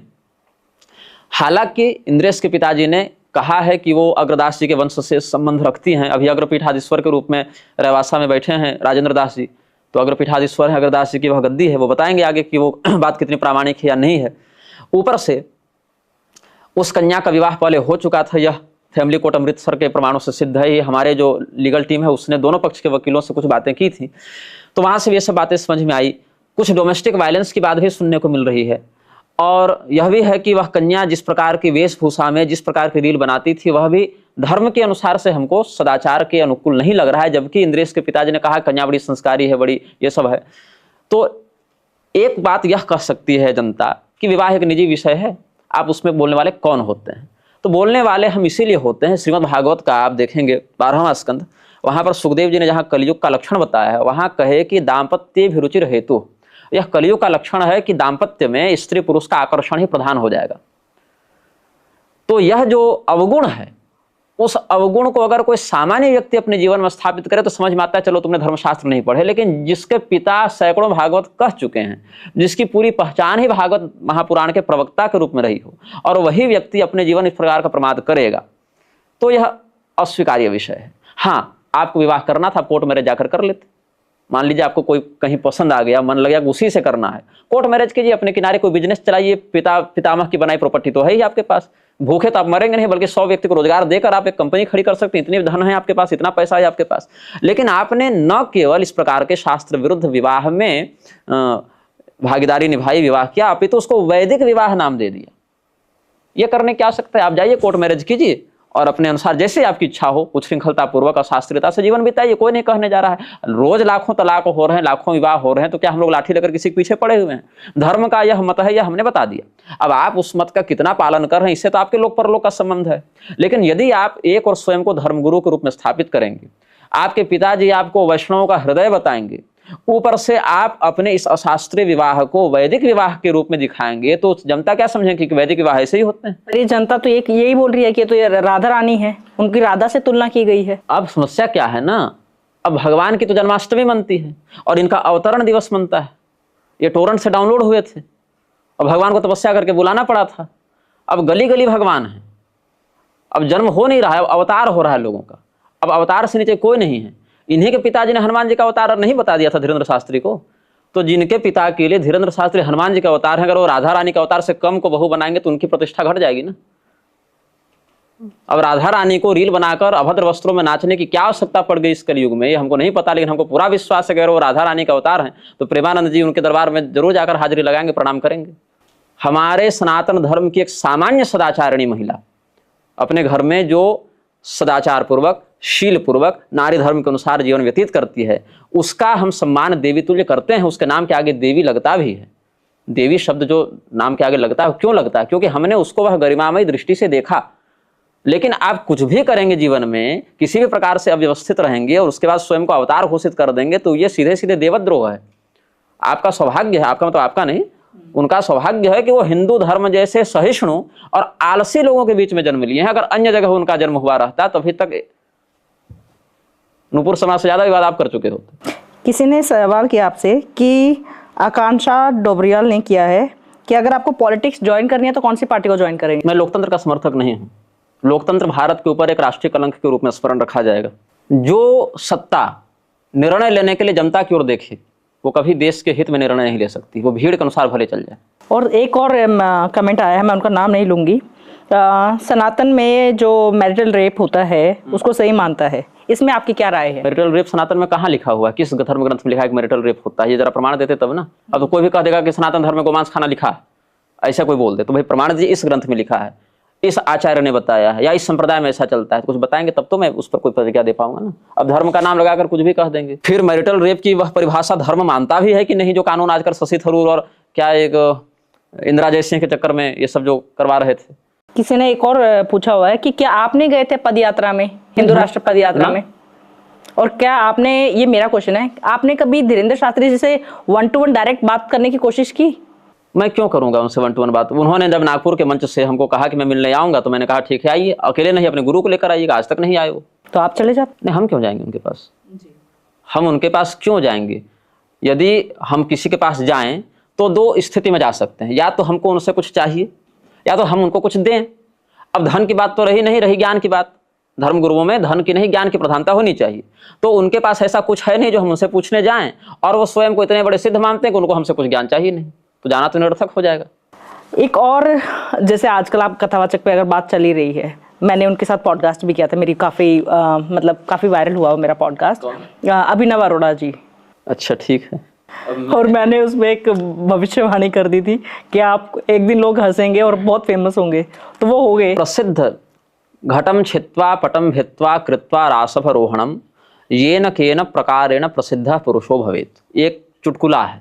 हमारे धर्मशास्त्रों के अतिरिक्त एक साहित्य शास्त्र भी होता है। साहित्य में बड़े चुटीले अंदाज में बहुत गहरी बात कह दी जाती है। तो कलयुग के लिए एक बात कही गई कि यहाँ लोगों को प्रसिद्ध होना है, फेमस होना है, और फेमस होने के लिए व्यक्ति को क्या क्या करना पड़ेगा? तो घटम छित्वा पटम भित्वा कृत्वा रासवरोहणम, सड़क में जाकर घड़ा फोड़ दीजिए, चिल्लाने लगी तो 10 लोग जमा होंगे, भाई क्या समस्या है तुमको, क्या तकलीफ है? सड़क पर जाइए, कपड़े फाड़ कर नाचने लग जाइए, तो लोग पूछेंगे क्या हो गया? या गधे पर बैठकर घूमने लगी, तो कपड़ा फाड़ना पड़े तो फाड़ दो, और गधे पर बैठकर घूमना पड़े तो घूमो, लेकिन प्रसिद्ध हो जाओ। ये कलयुग में मानसिकता लोगों की बन जाएगी। अभिनव अरोड़ा, पहली बात है कि उस व्यक्ति को, देखिए मेरा दुर्भाग्य है कि मैं अपने जीवन के महत्वपूर्ण समय को निकालकर इस विषय पर बोल रहा हूं, क्योंकि आपने पूछ दिया, लेकिन सत्य यह है कि ये माता पिता जानते हैं कि हमारा बच्चा जब पढ़ेगा, कंपटीशन में जाएगा, बिजनेस संभाल लेगा, उससे अच्छा है कि अभी से रेवेन्यू जनरेशन में घुस जाए, अभी से ये हमारे लिए एक सोने की अंडा देने वाली मुर्गी बन जाए। वो बेटा नहीं है, वो मुर्गी है, बस अंडा सोने वाला दे रहा है। तो ऐसे लोग धर्म के विषय में जो परिभाषेय शब्द हैं उनका भी बोध नहीं रखते। अभी अभिनव अरोड़ा को 18 पुराणों के नाम पूछिए, 10 उपनिषद के नाम पूछिए, पंच देवताओं में किस देवता के विभाग में कौन सा कृत्य है यह पूछिए, मतलब जो बेसिक है, नहीं बता पाएंगे। क्यों नहीं बता पाएंगे? क्योंकि धर्म के अनुसार जीवन व्यतीत करना या उपदेश करना लक्ष्य नहीं है। लक्ष्य है टीआरपी बटोरना, लक्ष्य है पब्लिक में बने रखना। ये सब मनोरंजक हैं, समाज के मनोरंजन प्रदान कर सकते हैं, दुर्भाग्य से मनोरंजन को धर्म की आड़ में परोस रहे हैं, और ये मनोरंजन घातक है, ये कल्याणकारी नहीं है। क्योंकि एक समय के बाद देखिए, इवन फूल्स गेट ओल्डर, यही बात, जब ये बड़े होंगे, बूढ़े होंगे, प्रसिद्ध होंगे, हर जगह इनकी चर्चा चलेगी। नितिन गडकरी ने बाल संत कह दिया। संत की क्या परिभाषा है? यही संत की परिभाषा है। रैदास जी, तुलसीदास जी, मीराबाई जी, और ये सब जो सूरदास जी, ये सब जो हुए, जनाबाई, कर्माबाई, ये सब के संतत्व को आप संतत्व मानते हैं कि क्या मानते हैं? भारत संतों की भूमि है, लेकिन ये संत नहीं है, ये समझना पड़ेगा। ये एक व्यवसायी हैं, एक नट हैं, इनको हम अभिनेता मान सकते हैं, एक्टर मान सकते हैं, लेकिन वह एक्टिंग भी शास्त्रीय पद्धति से नहीं कर रहे, मनोरंजक पद्धति से नहीं कर रहे हैं। ये धर्म के विषय में लोगों को मूर्ख बनाकर अशास्त्रीय बातों को शास्त्रीय चाशनी में परोसकर वहां से धनार्जन का, रेवेन्यू जनरेशन का एक टूल किट बनकर रह गए हैं। ये हमारा चिंतन। ऐसे लोगों, केवल इनके विषय में नहीं, ये केवल एक व्यक्ति या बच्चे को मैं नहीं कह रहा हूँ कि अभिनव अरोड़ा ऐसा व्यक्ति है, इस प्रकार की श्रेणी में ही मैं ये बात कह रहा हूँ। और अगर मैं बात करूं जय किशोर जी की, वो भी अपने बैग को लेकर काफी वायरल हुई थी। और एक और उनकी रील जो वायरल हुई थी क्या, कि जब कथा सुना रहे होते हैं तो एक रुमाल अलग से रख लिया जाता है, उससे क्या होता है? आंसू वो पोंछ लेते तो धीरेन्द्र शास्त्री ने ही कहा था कि लोग ग्लिसरीन लगाकर रोते हैं, और पता नहीं क्या, मुझे तो ये भी नहीं पता है। मैंने तो अपनी माँ को सदैव भाव में रोते देखा, अब केमिकल से भी लोग रोते हैं ये पता नहीं था। तो फिर वो रील भी उनकी काफी वायरल हुई थी। देखिए, ऐसा है कि मैंने अभी कहा, ये सब अभिनेता हैं, नट हैं, मनोरंजक हैं, ये समाज को इंटरटेन कर सकते हैं। आपके हिसाब से कथावाचक सही क्या है? पहले मैं चाहूंगी कि आप वो जो बैग वाला था एक बार उस पर थोड़ी क्लैरिटी दें। मैंने कहा ना, पैसा अगर आएगा, विलासितापूर्ण जीवन है ना। उन्होंने तो कहा कि ये तो मैंने कस्टमाइज कराया है बैग। तो उस बैग में क्या था वैसे विशेष? वो गौ माँ से बनता है। बलराम जी, मैं जो कह रहा हूँ उसको काटिएगा मत जी। बलराम जी ने नैमिषारण्य में घोषणा की थी, सुनने में हार्ड लगेगा लेकिन समाधान यही है। एक केस और सही क्या, एक मुकदमा और सही, 6 के बदले 7, कोई घाटा नहीं है। मैं मुर्दा हूं, देखिए ममता जी, मैं मुर्दा हूं। क्यों? क्योंकि मैं मुर्दों का गुरु हूं। हिंदू मुर्दा है, मैं हिंदू हूं, मैं भी मुर्दा हूं। और मुर्दे पर 1 मन मिट्टी पड़े, मन समझते हैं 40 किलो बराबर मन, मुर्दे पर 1 मन मिट्टी पड़े चाहे 1.5 मन मिट्टी पड़े, उसका भार नहीं बढ़ता है।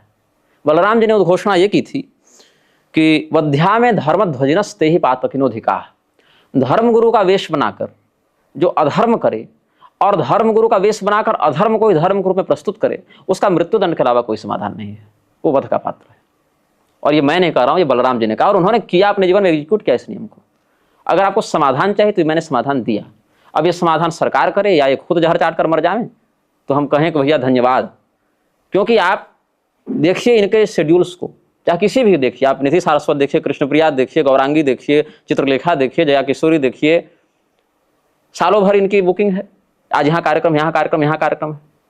अब स्त्री कथावाचिका बन सकती है, नहीं बन सकती, इस पर हम कई बार कह चुके हैं कि स्त्रियां व्यासपीठ पर बैठें कि न बैठें। अभी क्या हुआ, अभी ऋतंभरा का एक प्रवचन होने वाला है, साध्वी ऋतंभरा के नाम से चलती हैं, वात्सल्यग्राम वाली, बीकानेर में उनकी कोई कथा सत्संग जो भी कह लीजिए आप, भागवत कथा, यज्ञ इत्यादि। वहां से मुझे निमंत्रण आया कि वहाँ जगतगुरु शंकराचार्य आ रहे हैं। कहाँ के? श्रृंगेरी वाले विधुशेखर भारती आ रहे हैं। हमने कहा शंकराचार्य जाते रहे, हम ऐसे कार्यक्रमों में नहीं जाते, यह अधर्म है। कथावाचन कोई स्टोरी टेलिंग नहीं है, इसको समझें। धर्म को पढ़कर समझकर आचरण करते हुए, अधीति बोधाचरण प्रचारण क्रम है। अधीति पढ़ो, बोध समझो, आचरण व्यवहार में लागू करो, तब प्रचारण है, उसके बाद उसका प्रचार करो। एक क्रम है, ये पद्धति है। एक ट्यूटोरियल देखकर कोई ऑपरेशन करेगा तो आप उस डॉक्टर को अपना शरीर सौंपेंगे कि चलो ये बीमारी तुम ठीक कर दो? नहीं कर सकते। कोई ट्यूटोरियल देखकर अगर प्लेन उड़ाए तो आप उसमें पैसेंजर बनना पसंद करेंगे? नहीं बनेंगे। लेकिन ट्यूटोरियल और गाइड पढ़ पढ़कर, यूट्यूब वीडियो के आधार पर जो धर्मगुरु बने हुए हैं, या मोटिवेशनल स्पीकर से जब खुद को धर्मगुरु बताने लगते हैं, आपके पास कई फॉरवर्डेड मैसेज आते होंगे, गीता में ये लिखा है कि पापी उसका पाप मारता है, तू नहीं, तेरा समय कमजोर है। कहाँ लिखा है गीता में? कुरान के नाम पर, बाइबल के नाम पर, गुरु ग्रंथ साहब के नाम पर आप एक फर्जी कोई आयत या फैला सकते हैं? नहीं। क्या होता है वहां? मृत्युदंड होता है ना। हमारे यहाँ गीता के नाम पर ये है, पुराण के नाम पर है। और जो वास्तविक धर्म ग्रंथ हैं उसमें क्या कहेंगे मोहन भागवत जैसे लोग कि धर्म ग्रंथों को बदल देना चाहिए, असली को बदल दो और नकली को असली के रूप में प्रचारित करो। खाने में मिलावट का क्या दंड होता है? आप 2 वोटर आईडी, 2 पैन कार्ड लेकर चलेंगे तो आजम खां को 2 पैन कार्ड पर सजा हुई कि नहीं हुई?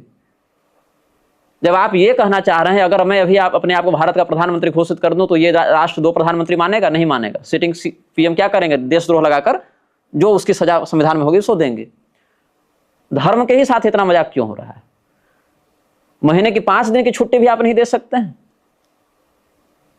यहां तक कि ललन टॉप वाले इंटरव्यू में तो कह दिया कि रजस्वला स्थिति में भी कथा कर सकते हैं, कोई दिक्कत नहीं, विशुद्ध पैसा। क्योंकि वो 5 दिन में आपको धर्म नहीं दिखेगा, आपको ये दिखेगा 5 दिन में हमको 25 लाख का यहाँ पर मोनेटाइजेशन हानि हो रही है, वो मेरा वहां पर पेमेंट बनता है प्रतिदिन का, एक दिन मंच जाने का 4 लाख 5 लाख जो भी वो चार्ज करते होंगे, वो हमारी वहां पर आर्थिक हानि हो रही है, वो देखेंगे।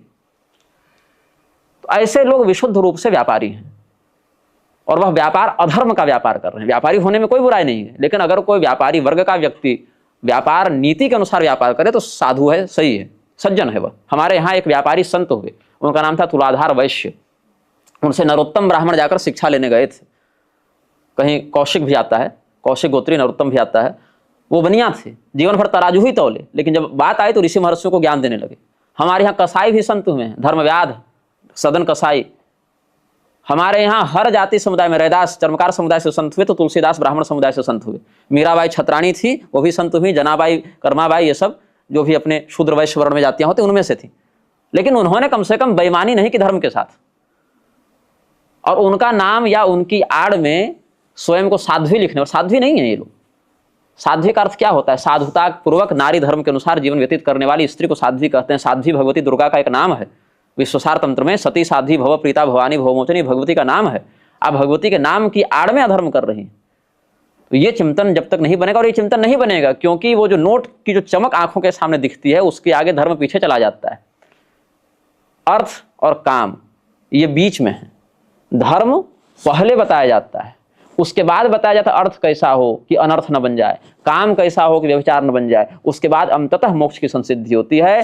धर्म और मोक्ष का संतुलन नियंत्रण जब काम और अर्थ पर होगा तब वह पुरुषार्थ बनता है। नहीं तो अर्थ और काम तो रावण के पास भी था, दुर्योधन के पास भी था, तो उनको धर्म का पक्ष क्यों नहीं माना गया? लड़ने वाले तो हिंदू ही थे ना, दुर्योधन को आप मुसलमान ईसाई तो कहेंगे नहीं। फिर भी उस युद्ध में एक पक्ष को धर्म क्यों माना गया, एक पक्ष को अधर्म क्यों माना गया? कुछ तो उसमें सूक्ष्मता होगी धर्म की। युधिष्ठिर का पक्ष धर्म माना गया, लेकिन युधिष्ठिर को जो ज्ञान और धर्म का उपदेश कर रहे हैं ऐसे भीष्म पितामह का पक्ष अधर्म मान लिया गया, जबकि भीष्म पितामह से 1.5-2 महीने पूरा उपदेश ग्रहण किए हैं युधिष्ठिर जी कि धर्मराज युधिष्ठिर पूछ रहे हैं कि धर्म क्या है यह बताइए। लेकिन भीष्म पितामह स्वयं जिस पक्ष से हथियार उठाए उस पक्ष को धर्म का पक्ष नहीं माना गया। चलते फिरते विषय नहीं है धर्म के कि 2 श्लोक पढ़ लिए, याद कर लिए और बढ़िया गला खुल गया, गीत गा लिए अपने साथ संगीत की टीम लेकर तो हम धर्मगुरु बन गए। धर्मगुरु शब्द 4 अक्षर का है, लेकिन 4 अक्षर में 4 पुरुषार्थ को जीवन में दिखाना पड़ता है। तो ऐसी जो व्यभिचारिणी वृत्तियां हैं, व्यभिचार शब्द भी बड़ा, जैसे संस्कृत में बलात्कार शब्द कहते हैं जबरदस्ती कोई काम करने को, व्यभिचार शब्द कहते हैं अविधि पूर्वक कोई काम करने को। अगर हम भोजन कर रहे हैं लेकिन विधि सही नहीं है तो वह भी एक व्यभिचार माना जाएगा भोजन के क्षेत्र में। तो ऐसी व्यभिचारिणी वृत्ति को प्रोत्साहित करने वाले जो व्यापारी हैं, अधर्म के व्यापारी हैं, उनके लिए मृत्युदंड के नीचे कोई अन्य दंड हमारी दृष्टि में, धर्म की दृष्टि से नहीं है। अब इसको आप कट्टर कह दीजिए, हाइपर कह दीजिए, रूढ़िवादी कह दीजिए, लेकिन समाधान मेरी दृष्टि में ही, और आज न कल ये समाधान ही लागू होगा, चाहे आज हो चाहे कल के अवतार के समय हो। युग परिवर्तन जब होता है तो बिना शस्त्र के नहीं होता है। शास्त्र जो है उसमें धनुर्वेद भी आता है। अगर शास्त्र आपको वीणा बजाना सिखा रहा है तो शास्त्र भाला चलाना भी सिखा रहा है। गंधर्व वेद के साथ धनुर्वेद भी शास्त्र का ही विषय, जब जहां जिसकी उपयोगिता होती है वह किया जाता है। कालनेमी में क्या बुरा कर रहा था? राम राम ही तो कर रहा था, तो हनुमान जी ने क्यों उसको मारा? क्योंकि कालनेमी के राम शब्द के पीछे भी अधर्म की योजना थी, और वही वाल्मीकि जी जो जीवन भर अधर्म ही किए थे वो उल्टा जप रहे हैं मरा मरा, लेकिन उन पर भगवान की ऐसी कृपा हो गई कि वो ऋषि बन गए। आज उनकी लिखी रामायण से हम सब भगवान के चरित्र से प्रेरणा ग्रहण करते हैं, आदि कवि बन गए। आज हम उनकी पूजा करते हैं। उल्टा जपने पर पूजा हो रही है, सीधा जपने पर मार खा रहे हो, क्यों? भावना देखोगे ना। हनुमान जी उल्टा जपने वाले को प्रणाम कर रहे हैं कि वाल्मीकि जी की जय हो, ऋषि महर्षियों को सम्मान दे रहे हैं गुरु भाव से। भगवान श्री रामचंद्र जी वाल्मीकि जी को प्रणाम कर रहे हैं जबकि वो भगवान है, लेकिन काल में सीधा जप रहा और मार खा रहा है। तो ये भी सीधा जप के मार खाने वाला काम कर रहे हैं। भगवान अक्षर विन्यास बाद में देखते हैं, उसके पीछे की भावना पहले देखते हैं।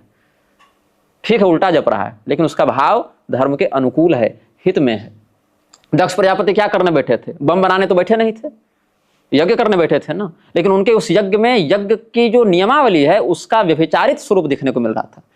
श्री रामचंद्र जी का हमने स्मरण लिया अभी प्रसंगवश। उन्हीं के जीवन के 2 कालखंड को आप देखिए।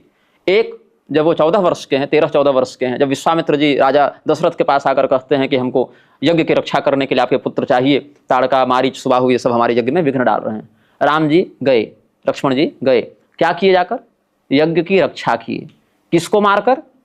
राक्षसों को मारकर। मारीच को छोड़ दिया, आगे उससे काम लेना था ना, तो उसको वहां छोड़ दिए, लेकिन बाकी को मारे। तो यज्ञ की रक्षा करने के लिए भगवान ने शस्त्र उठाया, ये घटनाक्रम इतिहास में दर्ज हो गया। वही भगवान श्री रामचंद्र जी जब रावण से युद्ध कर रहे हैं, 40-41 साल की लीला अवस्था 42 में आप देखेंगे, तो वही श्री रामचंद्र जी जब रावण से युद्ध कर रहे हैं, मेघनाद से युद्ध कर रहे हैं। मेघनाद यज्ञ करने बैठा था कि नहीं निकुंभिला देवी का, तो क्यों हनुमान जी सुग्रीव और लक्ष्मण ये सबको भेज कर कहे थे कि जाकर उसका यज्ञ विध्वंस करो? यज्ञ में आहुति डालना महत्वपूर्ण नहीं है, किस उद्देश्य से, किस अधिकार से कौन सा कृत्य किया जा रहा है, यह महत्वपूर्ण होता है। व्यभिचार में, बलात्कार में और गर्भाधान में शरीर वही रहता है, हार्मोन्स भी वही रहते हैं, लेकिन एक वैध है एक अवैध है।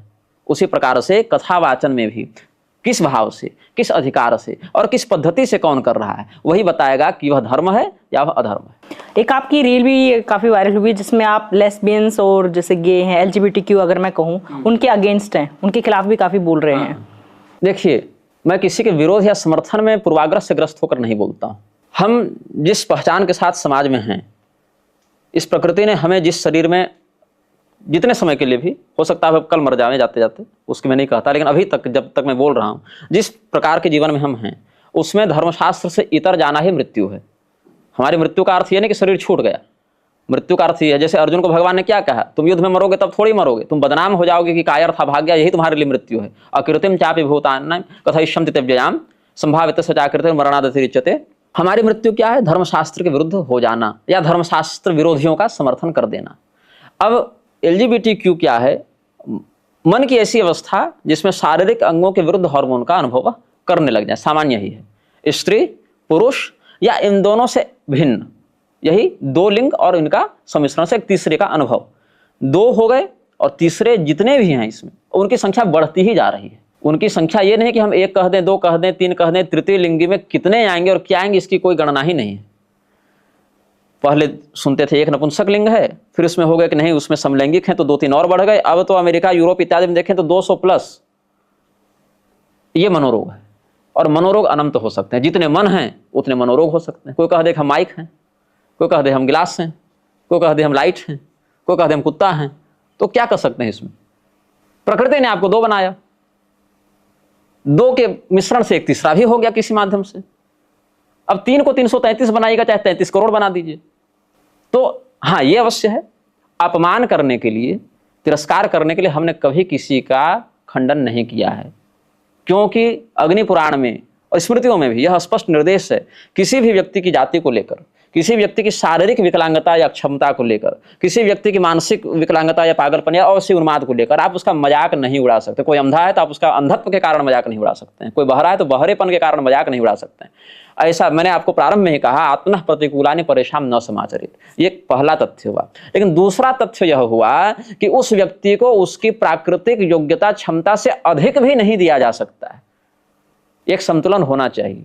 अगर कोई व्यक्ति उसमें सक्षम नहीं है तो उस तथ्य के साथ उसको भी जीवन को व्यतीत करना चाहिए और समाज को भी उसी अनुरूप सहयोग की भावना, सौहार्द की भावना रखते हुए उसको आगे बढ़ाना चाहिए।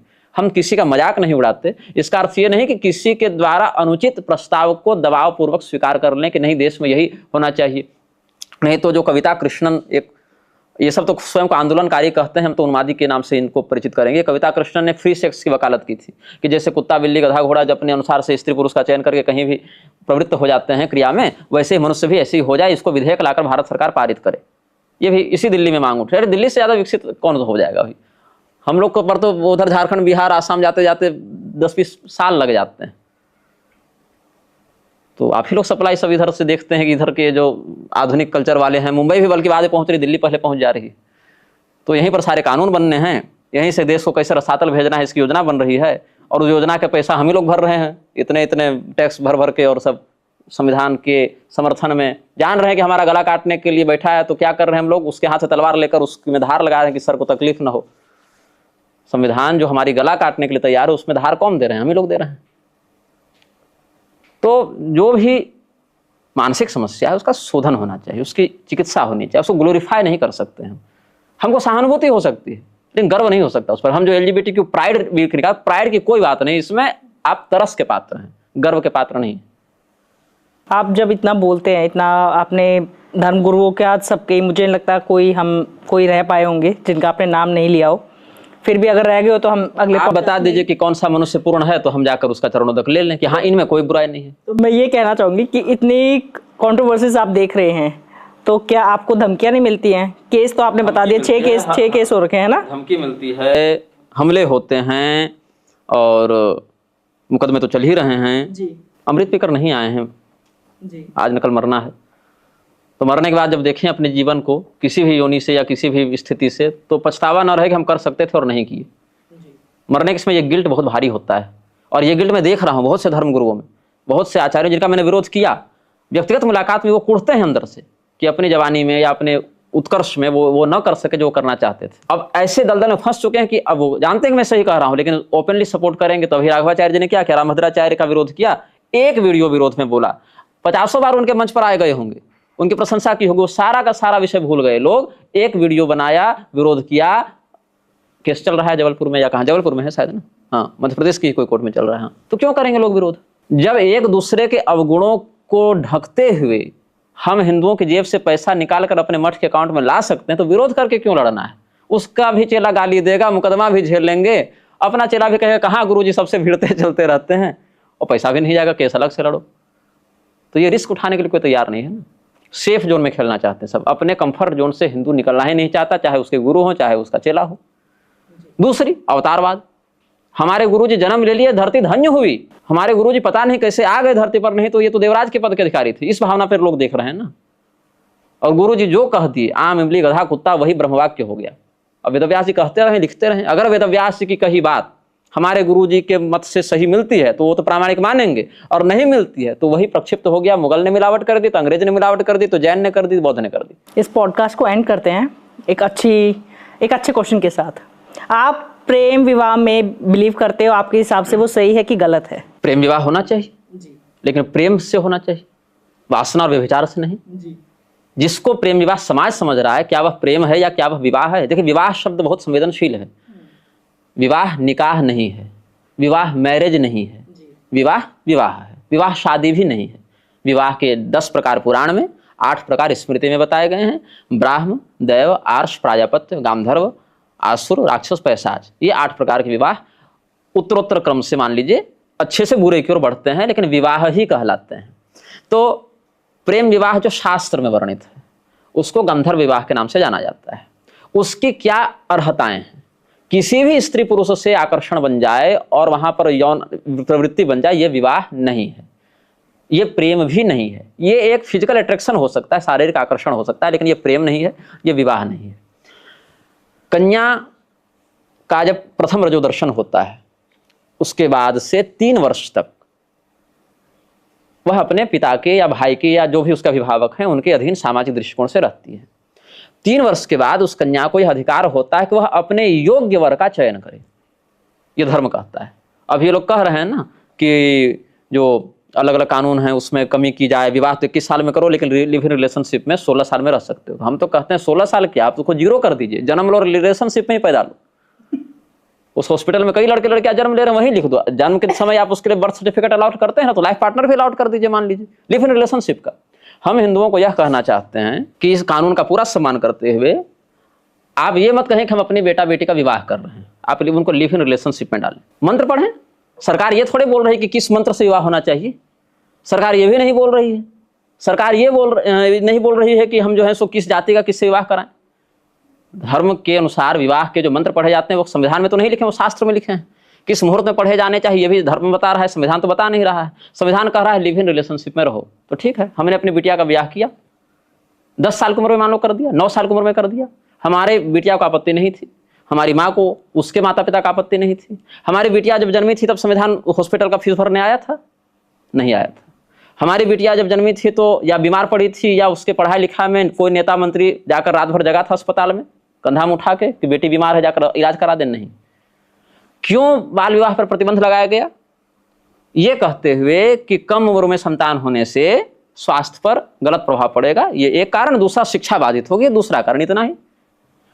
अब आप स्त्री हैं, मैं ज्यादा खुलकर नहीं बोलूंगा। दिल्ली के हॉस्टल की नालियां जाम क्यों मिल रही हैं? वहां शरीर नहीं बिगड़ रहा उनका, गर्भ निरोधक खाने से शरीर नहीं बिगड़ रहा, अबॉर्शन कराने से शरीर नहीं बिगड़ रहा, वहां फिजिकल मेंटल प्रेशर नहीं बन रहा है। मांग में सिंदूर भर के सप्तपदी पढ़ के कन्यादान कर दिया तो लड़की मर गई। लिव इन रिलेशनशिप में माता पिता को नहीं बताया जाए, कह के कन्या लड़के के साथ रहने के लिए उसको मजबूर कर रहे हैं या उसको कम से कम प्रोत्साहित कर रहे हैं या वैसी मेंटलिटी में उसको ढकेल रहे हैं कि आज न कल उसको मेंटलिटी प्रोस्टिट्यूशन की ओर जाएगी। आप सीधा सीधा फार्मा कंपनीज का और जो वैनिटी कंपनी है, लग्जरी जो है कॉस्मेटिक्स, उनका बिजनेस बढ़ा रहे हैं। हॉस्पिटल फार्मा इंडस्ट्री कमा ही रही है, परिवार टूट रहे हैं तो जुडिशियल माफिया भी कमा रहा है, सारा सिंडिकेट कमा रहा है, हमारा आपका परिवार टूट रहा है। उस बाद केस अनिरुद्धाचार्य पर होगा कि तुमने महिला विरोधी बयान दे दिया। केस तो कानून बनाने वालों पर होना चाहिए ना, कि तुमने ये कैसे तय किया कि हमारी बेटी का विवाह कब होगा? आप कहते हैं स्वतंत्रता की बात है, हमारी बेटी किस लड़के के साथ रहेगी, ये स्वतंत्रता है उसकी, तो किस उम्र में विवाह करेगी, उसकी स्वतंत्रता क्यों नहीं हो सकती? मानो हमने अपनी बेटी को कन्विंस किया, उसको आपत्ति नहीं, तो आप आपत्ति करने वाले कौन हो रहे हैं? यहाँ आप उसको क्यों बताने आए हैं कि वो कब करेगी? लड़की घर से भाग जा रही है, फिर भी उसको आप संपत्ति में हिस्सा दे रहे हैं। उसका बाप, उसकी माँ जीवन भर उसको पढ़ाने लिखाने या सम्मानित बनाने में समय दी, उसके बाद वो जब चली गई तो कानून उसका रखवाला बनकर आ गया, हाँ जाओ ना, जिसके साथ रहना रहो, तुम्हारा बाप रोकेगा तो उसको जेल में हम डालेंगे। वापस आकर उस संपत्ति का दावा करेगी, तब तो वकील कमाएंगे, तब तो जज वहां कमाएंगे, तब तो एफआईआर लिखने वाले कमाएंगे। अपने आर्थिक लाभ के चक्कर में आपने पूरे समाज को नष्ट कर दिया है। ये प्रेम विवाह नहीं है, ये व्यभिचार है, ये वेश्यावृत्ति है। स्पष्ट यही है। भारत एक अघोषित वेश्यालय है। Thanks to the constitution, thanks to the judiciary. आपकी भी लाइफ में प्रॉब्लम्स चल रही हैं, आप भी कहीं ना कहीं भूत प्रेत बाधा से तकलीफ में हैं, पितर दोष है, या आपको समझ नहीं आ रहे हैं कि लाइफ के आप उस फेज में हैं जहां आपको क्लैरिटी नहीं मिल रही है, बिजनेस करें या जॉब करें, लव मैरिज या अरेंज मैरिज, आगे फ्यूचर क्या है, मोक्ष की राह पर चल भी रहे हैं कि नहीं, आपको अपने इष्ट देव के बारे में पता भी है, लाइफ का पर्पस क्या है, करने क्या आए हैं। इस धरती पर कभी भी कोई भी ऐसे ही जन्म नहीं लेता है, हर एक आत्मा का एक लक्ष्य होता है, कुछ करने वो आई है। इन सब की क्लैरिटी कहाँ मिलेगी? इन सब की क्लैरिटी आपको आकाशिक रीडिंग में मिल जाएगी, जहां आपके ही मास्टर्स, जहां आपके ही पूर्वज, जहां आपका ही इष्ट देव ये बताएगा कि आपको क्या करना चाहिए इस पूरी लाइफ में, आपका क्या पर्पस है और पास्ट लाइफ में आप क्या करके आए थे। कोई कर्म पेंडिंग तो नहीं था जो आपको पूरा करना चाहिए? क्या आपके पूर्वज जो इस धरती पर नहीं है कुछ कहना तो नहीं चाहते हैं? इन सारे सवालों के जवाब सिर्फ और सिर्फ आपको आकाशिक रीडिंग के सेशन में मिल जाएंगे। अगर आप भी अपनी रीडिंग करवाना चाहते हैं, आप भी क्लैरिटी चाहते हैं लाइफ को लेकर, तो नीचे दिए गए नंबर पर आप कांटेक्ट कर सकते हैं, बुक कर सकते हैं अपना स्लॉट। तो अपने बारे में जानिए, क्लैरिटी लीजिए लाइफ में कि करना क्या है, सॉल्यूशंस पाइए अपने इष्ट देव से, अपने पूर्वजों से। जय माता दी। तो आपके हिसाब से जो बाल विवाह पहले होता था वो सही था? विवाह था, बाल विवाह नहीं था। बाल विवाह इन्होंने बनाया, वो विवाह था। विवाह और गर्भाधान अलग होता है। आपके हिसाब से विवाह किस उम्र में कैसे होना चाहिए? शास्त्र के अनुसार कन्यादान के लिए दो बातें स्पष्ट रूप से बताई गई। 6 वर्ष की अवस्था से लेकर 9 वर्ष की अवस्था कन्यादान के लिए उत्तम है, उत्तम। 9 वर्ष से लेकर या रजोदर्शन से 3 साल तक मध्यम है, 3 साल के बाद अधम है। ये पहला हो गया। दूसरा, जब तक कन्या के अनुरूप योग्य वर की प्राप्ति न हो तब तक जबरदस्ती के हाँ टाइम लिमिट पार हो रही है जल्दी विवाह कर दो, ये भी निषिद्ध है। दोनों बातें स्मृति में आपको मिलेंगी। इस पर हमको लग रहा है 2024 के अगस्त सितंबर के आसपास एक वीडियो बनाया था, एक वक्तव्य, पति पत्नी को कैसे आपस में शास्त्रीय व्यवहार करना चाहिए है। आप कहते हैं डोमेस्टिक वायलेंस की बात। गंधर्व तंत्र का मत है कि मारने के लिए, कष्ट पहुंचाने के लिए, हिंसा के लिए अपनी पत्नी को फूल से भी न फेंक कर मारे। ये अगर धर्म के अनुसार आप पढ़ाते तो बच्चा बचपन से सीखता कि नहीं सीखता कि अपनी पत्नी को मारने की इच्छा से, प्रताड़ना की इच्छा से फूल से भी न मारे? ये बच्चा सीखता? ये संविधान सिखा रहा है? नहीं सिखा रहा है। संविधान सिखा रहा है कि मारना गलत है, लेकिन जो है सो तुम ये करो, केस करो तो उसको जेल में जीवन भर सड़ा सकते हो, उसकी संपत्ति में तुम्हारा इतना हक बन सकता है। तो 6 वर्ष से लेकर जो है सो सोमः प्रथम विविध गंधर्व विविध उत्तरम, ये सब मंत्र आते हैं उसमें, कि पहले 2.5 वर्ष तक उस कन्या का चंद्रमा आधिपत्य ग्रहण करते हैं, फिर 2.5 वर्ष तक मतलब 5 वर्ष की अवस्था तक गंधर्व उसका आधिपत्य ग्रहण करते हैं। उसके बाद अग्निदेव के अधिकार में वह कन्या जाती है और अग्नि को साक्षी मानकर फिर पुरुष जो है, जो भी उसका वर होगा वो उसका पाणी ग्रहण करता है। ये एक क्रम होता है। जन्म के से लेकर 2.5 वर्ष तक चंद्रमा, 2.5 से 5 तक गंधर्व, उसके बाद कन्यादान पर्यंत अग्निदेव उस कन्या की रक्षा करते हैं, उसके अधिपति होते हैं। और कन्या का जो पति है, पति कहते क्यों है? पति शब्द का अर्थ क्या है? मांग भरने वाला पति नहीं। पातुम समर्थ पाति रक्षति वा इति पति, जो रक्षा करने का जीवन भर वचन दे वह पति शब्द से है। हाँ, अब पत्नी क्यों कहते हैं? पत्नुर्नो यज्ञ संयोगे, ये व्याकरण का सूत्र है कि जब स्त्री यज्ञ में पति के बगल में बैठती है तब उसको पत्नी कहा जाता है। इसीलिए हर जगह पति शब्द का स्त्रीलिंग पत्नी नहीं होता है। राष्ट्रपति शब्द है, चाहे कोई बैठे वो राष्ट्रपति ही कहलाएगा, राष्ट्रपत्नी नहीं है। सभापति, सेनापति, ये सब जो शब्द हैं वहां पति शब्द ही लगेगा। क्यों? पति शब्द जो है वह रक्षार्थ प्रयुक्त होता है। जगतपति, जगत की रक्षा करने वाला, तो जगत पत्नी शब्द नहीं बनता। पत्नी उसी स्त्री के लिए लगता है जो पति के साथ यज्ञ में बैठे। पत्नुर्नो यज्ञ संयोगे, जब सप्तपदी पढ़ते हैं, तीर्थ व्रतोद्यापन यज्ञ दानम, जो पहला वचन है 7 वचनों में, तो यज्ञ से संबंध है पत्नी शब्द का, इसलिए धर्म पत्नी कहा जाता है। पत्नी के दो प्रकार, रति पत्नी और धर्म पत्नी, दक्ष स्मृति के अनुसार। तो धर्म पत्नी ही शास्त्रीय होती है, रति पत्नी लिव इन रिलेशनशिप जैसा मान लीजिए, या उस प्रकार से कुछ शारीरिक। तो लिव इन रिलेशनशिप ठीक है? नहीं है। लिव इन रिलेशनशिप जो है सुबह तो फिर एक प्रकार से अनुबंध हो गया ना। अनुबंध क्या हो गया? एक प्रकार से कि हमारी ये मांगे पूरे करो, इतने दिन तक हमसे यौन व्यवहार रखो। एक प्रकार से एक जिसको प्रोस्टिट्यूशन ही कहेंगे, लेकिन वो एक मतलब सीधे सीधे कहें कठोर भाषा में, और अखेल कहने पर बुरा लगता है, लिव इन रिलेशनशिप कहने पर मॉडर्नाइज लगता है। इससे ज्यादा कठोर और स्पष्ट मैं नहीं बोल पाऊंगा। आपके हिसाब से प्यार क्या है, क्या है प्रेम, क्या है? किसी भी व्यक्ति के दुख से दुखी होना और सुख से सुखी होना ही प्रेम है। अगर आपको किसी व्यक्ति के दुख से दुख का अनुभव हो रहा है, उसके सुख से आपको प्रसन्नता हो रही, तो आप उससे प्रेम करते हैं। अब प्रेम इतना रूढ़ कर दिया गया है यौन आकर्षण में कि किसी को ये भी नहीं कह सकते कि मैं तुमसे प्रेम करता हूं। उसका एक ही अर्थ और एक ही, अब प्रेम तो चलो चल भी जाए, प्यार शब्द तो और रूढ़ कर दिया गया है। मतलब मैं कह दूं किसी को कि तुमसे प्रेम करता हूं तो एक समझ भी आएगा, लेकिन प्यार करता हूं अगर कह दिया जाए तो ये और अलग एक जान का जंजाल है। तो यहां पर जो हमने बताया आपको कन्यादान के विषय में, 6 वर्ष से लेकर 9 वर्ष तक उत्तम, 9 वर्ष से लेकर जो है रजो दर्शन के 3 वर्ष तक मध्यम, उसके बाद जब भी कन्या के योग्य वर की प्राप्ति हो जाए तो वह अधम माना जाता है। उसमें किया जाता है कुष्मांड होम। कुष्मांड होम, भुवनेश्वरी शांति, ये सब कुछ शास्त्रीय मंत्र होते हैं, उससे हवन करके या भुवनेश्वरी शांति करके उस कन्या का वृषली दोष होता है उसका निवारण करके फिर विवाह करना चाहिए। अब इसमें ये बात लोग जोड़ देते हैं, गर्भाधान अलग है, विवाह अलग संस्कार है। गर्भाधान पहला संस्कार है। विवाह 14वें, 15वें, 16वें स्तर पर अलग अलग स्थिति में आता है। स्त्रियों के लिए 10वें, 9वें, 10वें क्रम में आ जाता है वह। जैसे सीता जी का उदाहरण मैं दूं, आप भुषुंडी रामायण का अध्ययन करें या स्कंद पुराण का अध्ययन करें तो उसमें आता है रामम चतुर्दशे वर्षे सर्वर्षां चैव मैथिलीम, रामम पंचदशे वर्षे सर्वर्षां चैव मैथिलीम। श्री रामचंद्र जी की आयु विवाह के समय 15 वर्ष की थी, जानकी जी की आयु 6 वर्ष की थी। लेकिन जब जानकी जी लवकुश को जन्म देती हैं, जब वह गर्भ धारण करती हैं, तब उस समय उनकी अवस्था 33 वर्ष की थी भुषुंडी रामायण के दक्षिण खंड के अनुसार। कन्यादान एक अलग विषय है, विवाह एक अलग विषय है, संतानोत्पत्ति एक अलग विषय है। संतानोत्पत्ति अलग मुहूर्त में, अलग शारीरिक मानसिक स्थिति में होता है। विवाह एक अलग मुहूर्त में, अलग शारीरिक मानसिक स्थिति में होता है। अब आजकल क्या है, विवाह टूट क्यों रहे हैं? जब कच्चा घड़ा रहता है तो आप उसको एक विशेष आकृति दे सकते हैं। जब घड़ा पक जाए तो आकृति देने का प्रयास करने पर घड़ा टूटता है, लेकिन आकृति नहीं बदलता।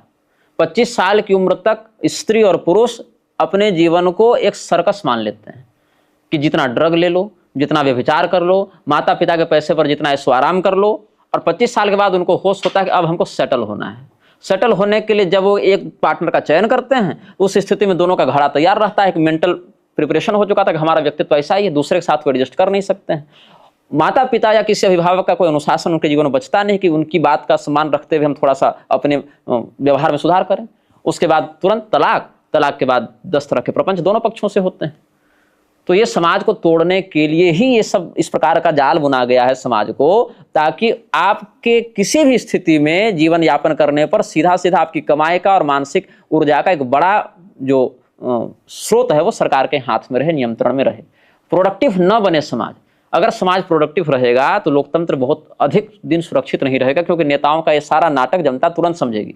जनता को उलझा कर रखो। जनता लिव इन रिलेशनशिप के ब्रेकअप में रो रही है, वो सरकार के खिलाफ विद्रोह करेगी। जनता यहाँ वकील का पैसा भरने के लिए और थाना में घूस देने के लिए कमाती फिर रही है, वो सरकार के खिलाफ बोलेगी। सरकार कहेगी वैक्सीन लो, नहीं तो जॉब छूट जाएगी तुम्हारी। जॉब छूटेगी तो एलमनी कहाँ से भरिएगा? तो सर वैक्सीन ठोक दीजिए। ये जब जनता जाकर कहेगी हमको जबरदस्ती वैक्सीन दी गई, तो सरकार कहेगी स्वेच्छा से लिया गया था, आप लड़ नहीं सकते, क्योंकि आप ये जब फैमिली भी नहीं रहे। अब पहले संयुक्त परिवार को तोड़कर न्यूक्लियर किया गया, अब पति पत्नी को तोड़कर इंडिविजुअल कंज्यूमर बनाया जा रहा है हर व्यक्ति को। आप एक नागरिक नहीं, आप एक उपभोक्ता हैं जो एक प्रोडक्ट का कंज्यूमर है, उसके बदले एक पेमेंट कर रहे हैं। बस इससे ज्यादा आपका कोई अस्तित्व नहीं रहने देगा ये लोकतंत्र। इस पॉडकास्ट को एंड करते हैं, क्योंकि काफ़ी लंबा पॉडकास्ट हो गया और बातें करने को बहुत हैं। So thank you Maharaj ji, thank you so much ji. आपको कैसा लगा ये पॉडकास्ट कमेंट्स में ज़रूर बताइएगा। अपनी राय ज़रूर आप अपने कमेंट्स में दीजिएगा। जय माता दी।